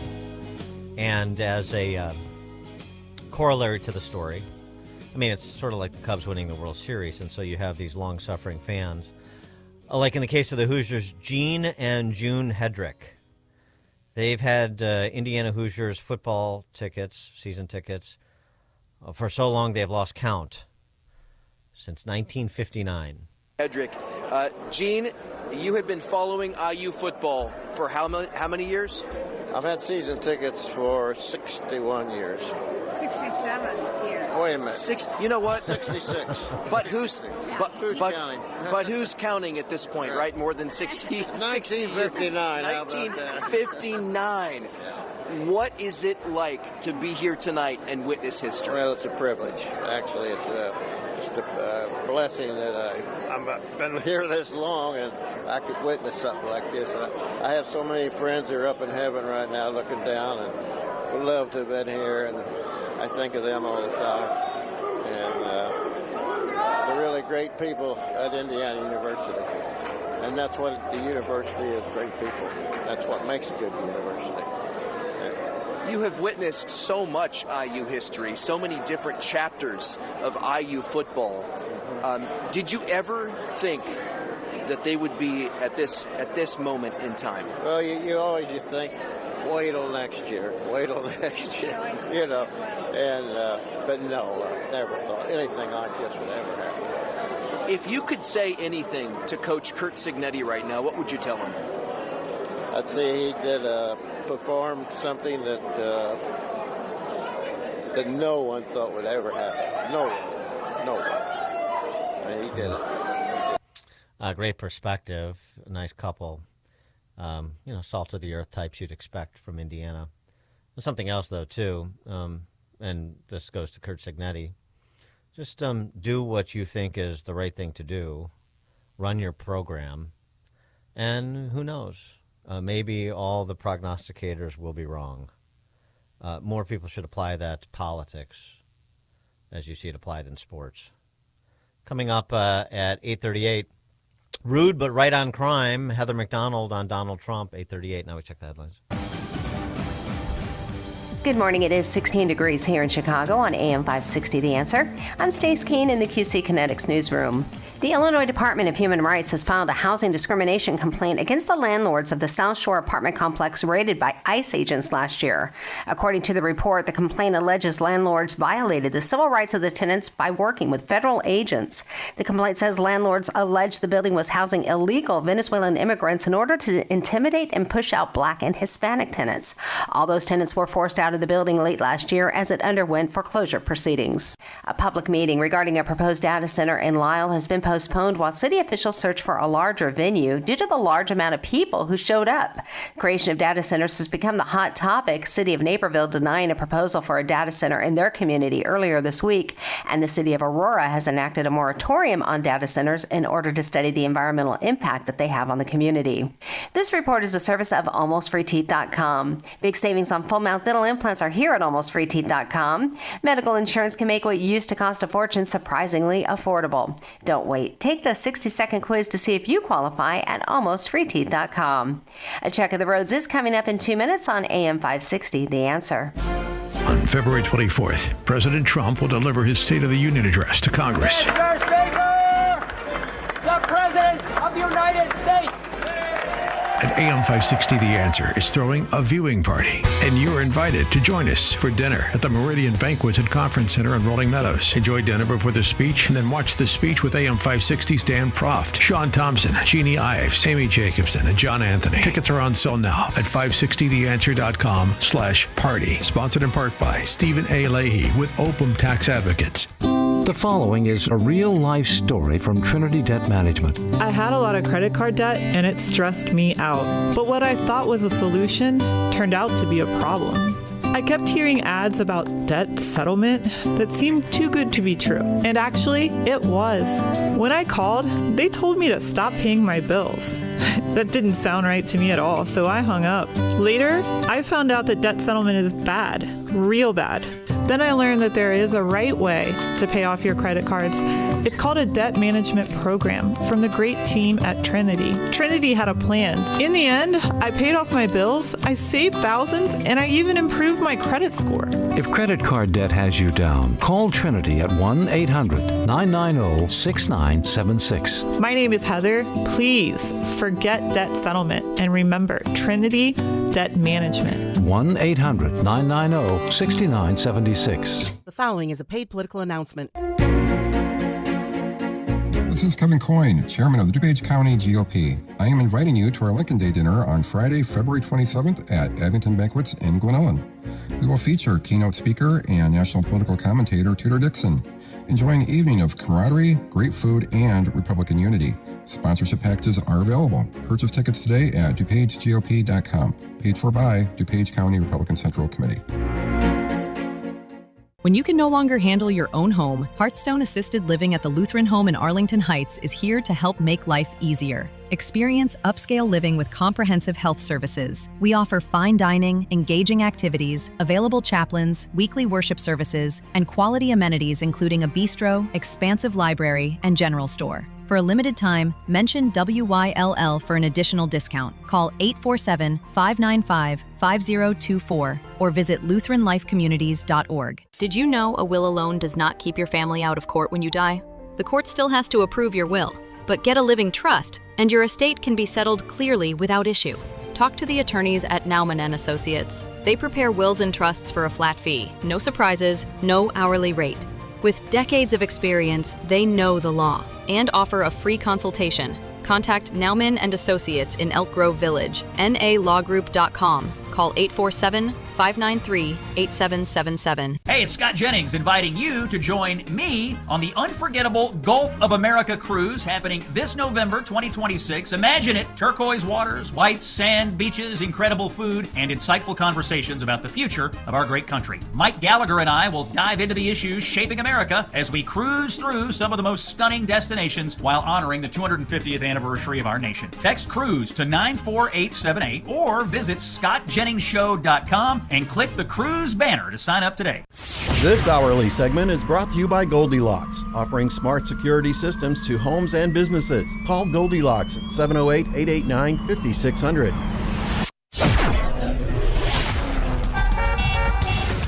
Taking a look at the roads from the Team Hochberg Traffic Center, I'm Sue Aller. Lakeshore Drive is still the big trouble spot. It is jammed between Bryn Mawr Avenue and Hollywood Avenue. The Kennedy is no picnic either. Stop and go in the express lanes between Montrose Avenue and Ohio Street. It's 44 minutes inbound from Montrose to the Byrne Interchange. Outbound looks good at 15. The Stevenson, that's heavy. 46 minutes inbound, 34 outbound from Veterans Memorial to Lakeshore Drive. You're real slow on the Eisenhower. 47 minutes in, 29 on the outbound side between Wolf and the old post office, and on the south side, we've got double delays, 37 minutes inbound on the Dan Ryan from 95th to the Byrne Interchange, but stop and go on the Dan Ryan express lanes between the Chicago Skyway and the Stevenson. Plus, you're hitting those brakes on both the inbound Bishop Ford and I-57 as you approach the Dan Ryan. This report is a service of Gulf Mill Ford. Chicago's Morning Answer continues next, but now the latest forecast from the Air Right Heating and Cooling Weather Center. Today will be breezy and colder with some sunshine, reaching a high of 23. Tonight will be mostly cloudy and breezy with a low of 12 below zero. Tomorrow, expect intervals of clouds and sunshine with a high of 3 below zero. As for Saturday, it will be mostly cloudy with a high of 10. I'm meteorologist Jason Caterina on AM 560, The Answer. Get the latest weather, traffic, and news updates online at 560theanswer.com. Now, from the Signature Bank Studios. On February 24th, President Trump will deliver his State of the Union address to Congress, and AM 560 The Answer is throwing a viewing party. Tickets are on sale now at 560theanswer.com/party. Top of the morning, Dan Proft here. One of the very useful series CWB Chicago has been doing is a series called Brandon's Bodies. People who were shot in areas that were formerly covered by ShotSpotter, which would have alerted authorities to a shooting and gotten emergency services to respond appropriately. But no ShotSpotter, no rapid response from emergency services, more dead. 3 shooting victims in Chicago lay undiscovered for extended periods Sunday, one for nearly 10 hours. After gunfire struck them without any accurate 911 calls being made. All 3 victims were shot on streets previously monitored by the city's ShotSpotter gunfire detection system network before BLM Brandon deactivated the system in September of 2023. All 3 died. The delayed discoveries highlight growing concerns about shooting victims who go undetected due to a lack of 911 calls. According to HeyJackass.com, which is another good site for crime stats, 19% of the people shot in Chicago last year died. But among victims who received delayed first responder responses due to lack of 911 calls, the fatality rate is nearly 3 times higher at 53%. Those 3 individuals who were killed represent Brandon's Bodies number 72, 73, and 74 since he eliminated ShotSpotter. Preventable crimes, or at least the possibility of saving lives, crime victims. Another aspect of the paradigm in Chicago and Illinois at the direction of JB and BJ. Meet Tavin Baylock. He's a Chicago man who cut off his electronic monitoring bracelet. Gee, where have we heard that before? And then fled to Iowa. He's been found guilty of trying to kill 2 people while he was on the run in Iowa. Convicted of 2 counts of attempted murder. He opened fire on 2 men outside a daycare center in Dubuque in June of 2022 while on the run from Chicago authorities. Yes, this has been going on for a long time. The backstory on this guy, he went viral in 2019 with a Facebook Live video showing him play with guns in a car and then threatening to shoot a Chicago police officer who pulled up next to him in traffic. He got a 4-year sentence. After the case was resolved, the judge put him on electronic monitoring when prosecutors charged him with a new case alleging unlawful use of a weapon by a felon and obstruction of justice. On March 9, that was in early in 2022. In March of 2022, he cut off that ankle monitor and disappeared. Gosh, the guns on Facebook Live, threatening to kill a police officer, 4-year sentence. He gets another UUW charge. He's a convicted felon now, and obstruction of justice, but we'll put you on electronic monitoring. You know, perhaps a judge thought, maybe this guy is a public safety risk and we'll remand him pending trial. No. Then he flees to Iowa and he attempts to kill 2 people. And it just repeats itself over and over and over, doesn't it? For more on the topic, we're pleased to be joined again by Heather McDonald. She is the Thomas W. Smith Fellow at the Manhattan Institute, author of When Race Trumps Merit, How the Pursuit of Equity Sacrifices Excellence, Destroys Beauty, and Threatens Lives. She has a new piece over at City Journal that you should check out. Rude but Right on Crime, talking about President Trump. Heather McDonald, thanks for joining us again. Appreciate it. Thanks, Dan. And I just want to say the race mongers, the people whose livelihoods depend on the fiction that America is a white supremacist country, are so desperate that, along with Brandon Johnson, they argue that conscienceless technology like cameras are racist. Yes, that's exactly what he argued. The reason that we need to get rid of ShotSpotter is because ShotSpotter is, in a racist fashion, seeming to reveal that the vast majority of drive-by shootings are going on the south and west side.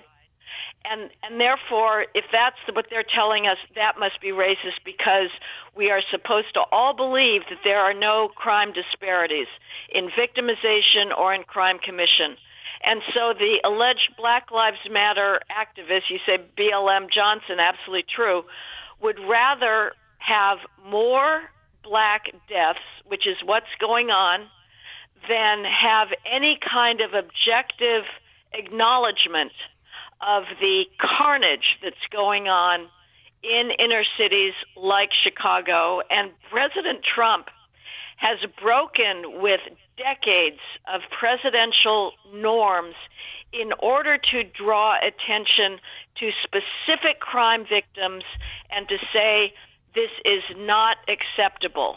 After the November 17th subway immolation that Brandon Johnson called an isolated incident, where a woman was burned nearly to death by a long-term felon. 72 far arrests. From being an isolated incident, this was completely predictable. You allow these people to get back on the streets. Trump interrupted the Thanksgiving turkey pardoning ceremony to say, this is a very serious thing. This man was arrested 72 times. It's out of control. He said the governor of Illinois thinks it's a wonderful thing that only like 7 people were killed this week, but we're going to lose a great city if we don't get this under control. This is so important and so salutary that Trump is willing to point out individual victims and to say the government has to step up to the plate and do something about it. Yeah, I mean, it's exactly as you say.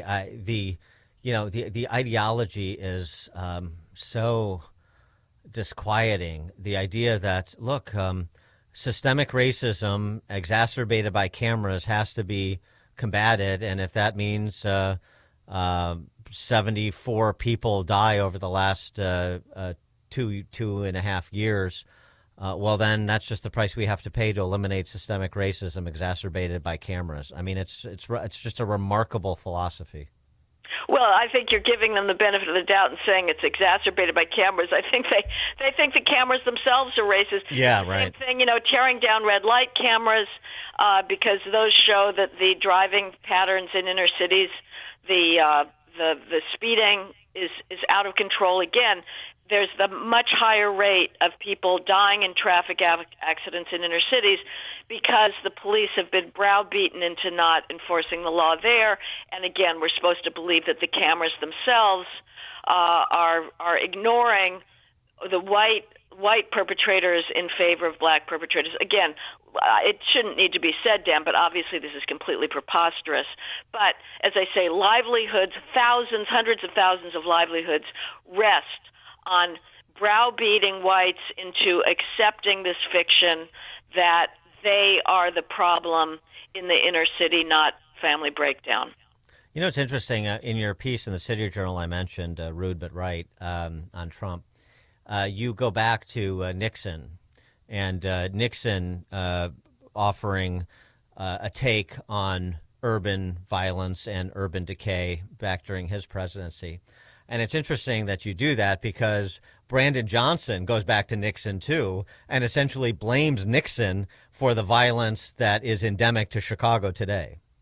Ridiculous.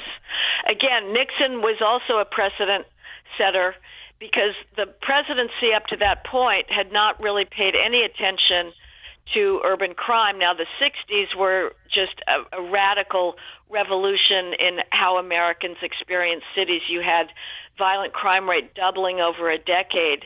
And far from being, we always hear about the racist dog whistle. That was not Nixon's position. But he did say, he pointed out the crime. He said, if we don't want to become a nation of vigilantes, because he noted the fact that Americans were arming themselves in this tidal wave of urban violence that the country had never seen before. He said the government has to take responsibility for its fundamental obligation to secure domestic peace and security. But he said a war on crime does not mean a war on black people or on minorities. We have to recognize that the poor and minorities are overwhelmingly the victims of crime. And so he was the absolute opposite of what it's been said. But of course, that is the assumption that if anybody dares talk about crime, you are therefore being a racist. And that's a bizarre kind of implicit acknowledgement on the left's part. It's the only time they will begin to acknowledge the demographics of crime in their equation, that if you talk about crime, well, you must be racist because you're actually talking about black people. Well, nobody's going out to talk about black people. What they're talking about is the victims and the perpetrators of crime, and it is not the fault of anybody besides the criminals themselves that those criminals are disproportionately black. In Chicago, the vast, vast majority of shootings and homicides, close to 100%, are committed by blacks, but that's true of the victims as well. Yeah, it's worth noting, a criminologist we've had on the show before, a political scientist, I guess probably more than a criminologist, but Michael Jevin Fortner wrote a book called The Black Silent Majority. And he looked at this period. Nixon was in the White House. Nelson Rockefeller was in the governor's mansion in New York. And it's characterized exactly how Brandon Johnson characterized it and how you just debunked it, which is, these racist laws. Nixon had racist laws. Rockefeller was perpetuating racist drug laws and so forth. That's not how it happened. It didn't happen from Nixon and Rockefeller down. It happened from working class black residents of New York City up, where they were saying places like Harlem were being beset with drugs and high crime, and they wanted something done about it. And this is, Michael Jevin Fortner's research on this and the story that he tells in his book. And we've seen this, during the summer of love and the disintegration of Minneapolis. We have black residents that sued the city saying, "Where's our police protection?" It's the same thing. So it is exactly where you started with the race hustlers perpetuating a narrative that is completely disconnected from the law abiding in these neighborhoods. If you live in a world where there is drug dealers controlling the streets, a drug set, you know what's going on, you can see it, and it oppresses your daily life. You know where the spotters are, you know where the deals are going down, and these liberals, whether they're white or black, that live in safe neighborhoods and think that they are doing justice by handcuffing the police so that the poor, the working poor, have to live under this pall of implicit violence.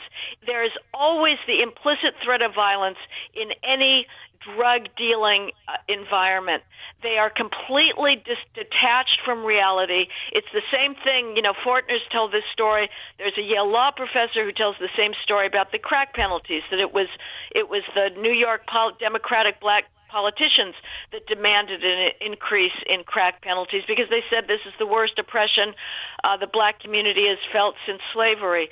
So yes, the war on drugs was prosecuted first and foremost by the community activists in the neighborhoods that were oppressed by the drug trade. And that's true as well of enforcing public order laws.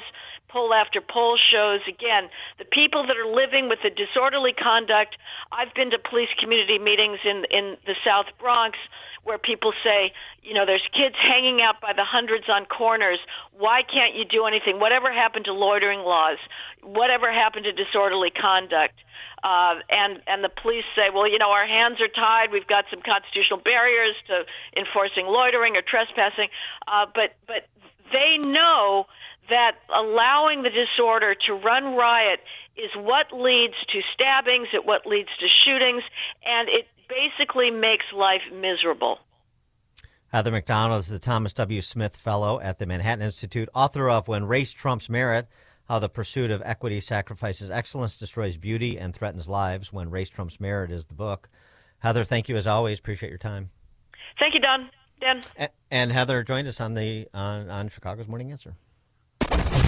This is Chicago's Morning Answer. Your show keeps me alive during the week. There's nobody I'd rather listen to between 5 and 9 in the morning than you guys. On AM 560, The Answer.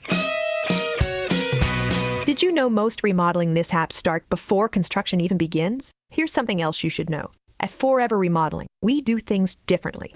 Every kitchen, bathroom, and basement project starts with smart planning, detailed 3D designs, a clear scope of work, and accurate pricing, all sorted out before you get started. No surprises, no stress, just beautiful results. Done right the first time. Visit foreverremodeling.com. That's the number 4, EVER, remodeling.com. And schedule your free in-home consultation today.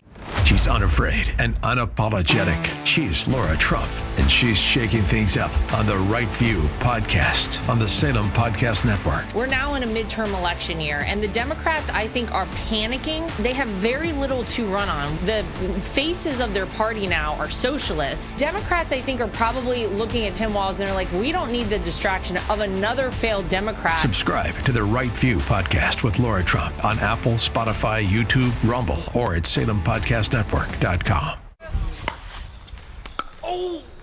If you're over 65 and struggling with knee pain, Joint Relief Institute offers a guaranteed way to treat it. It's non-surgical and often covered by Medicare and private insurance. It's JRI's joint arthritis treatment, knee lubrication placement that's so accurate, it's 100% guaranteed and can relieve your knee and shoulder pain in 10 minutes or less. Book your risk-free consultation today and get back to walking, golfing, pickleball to cycling without pain or medication. Call 708-315-6800. Meet the provider, get an x-ray and joint consultation.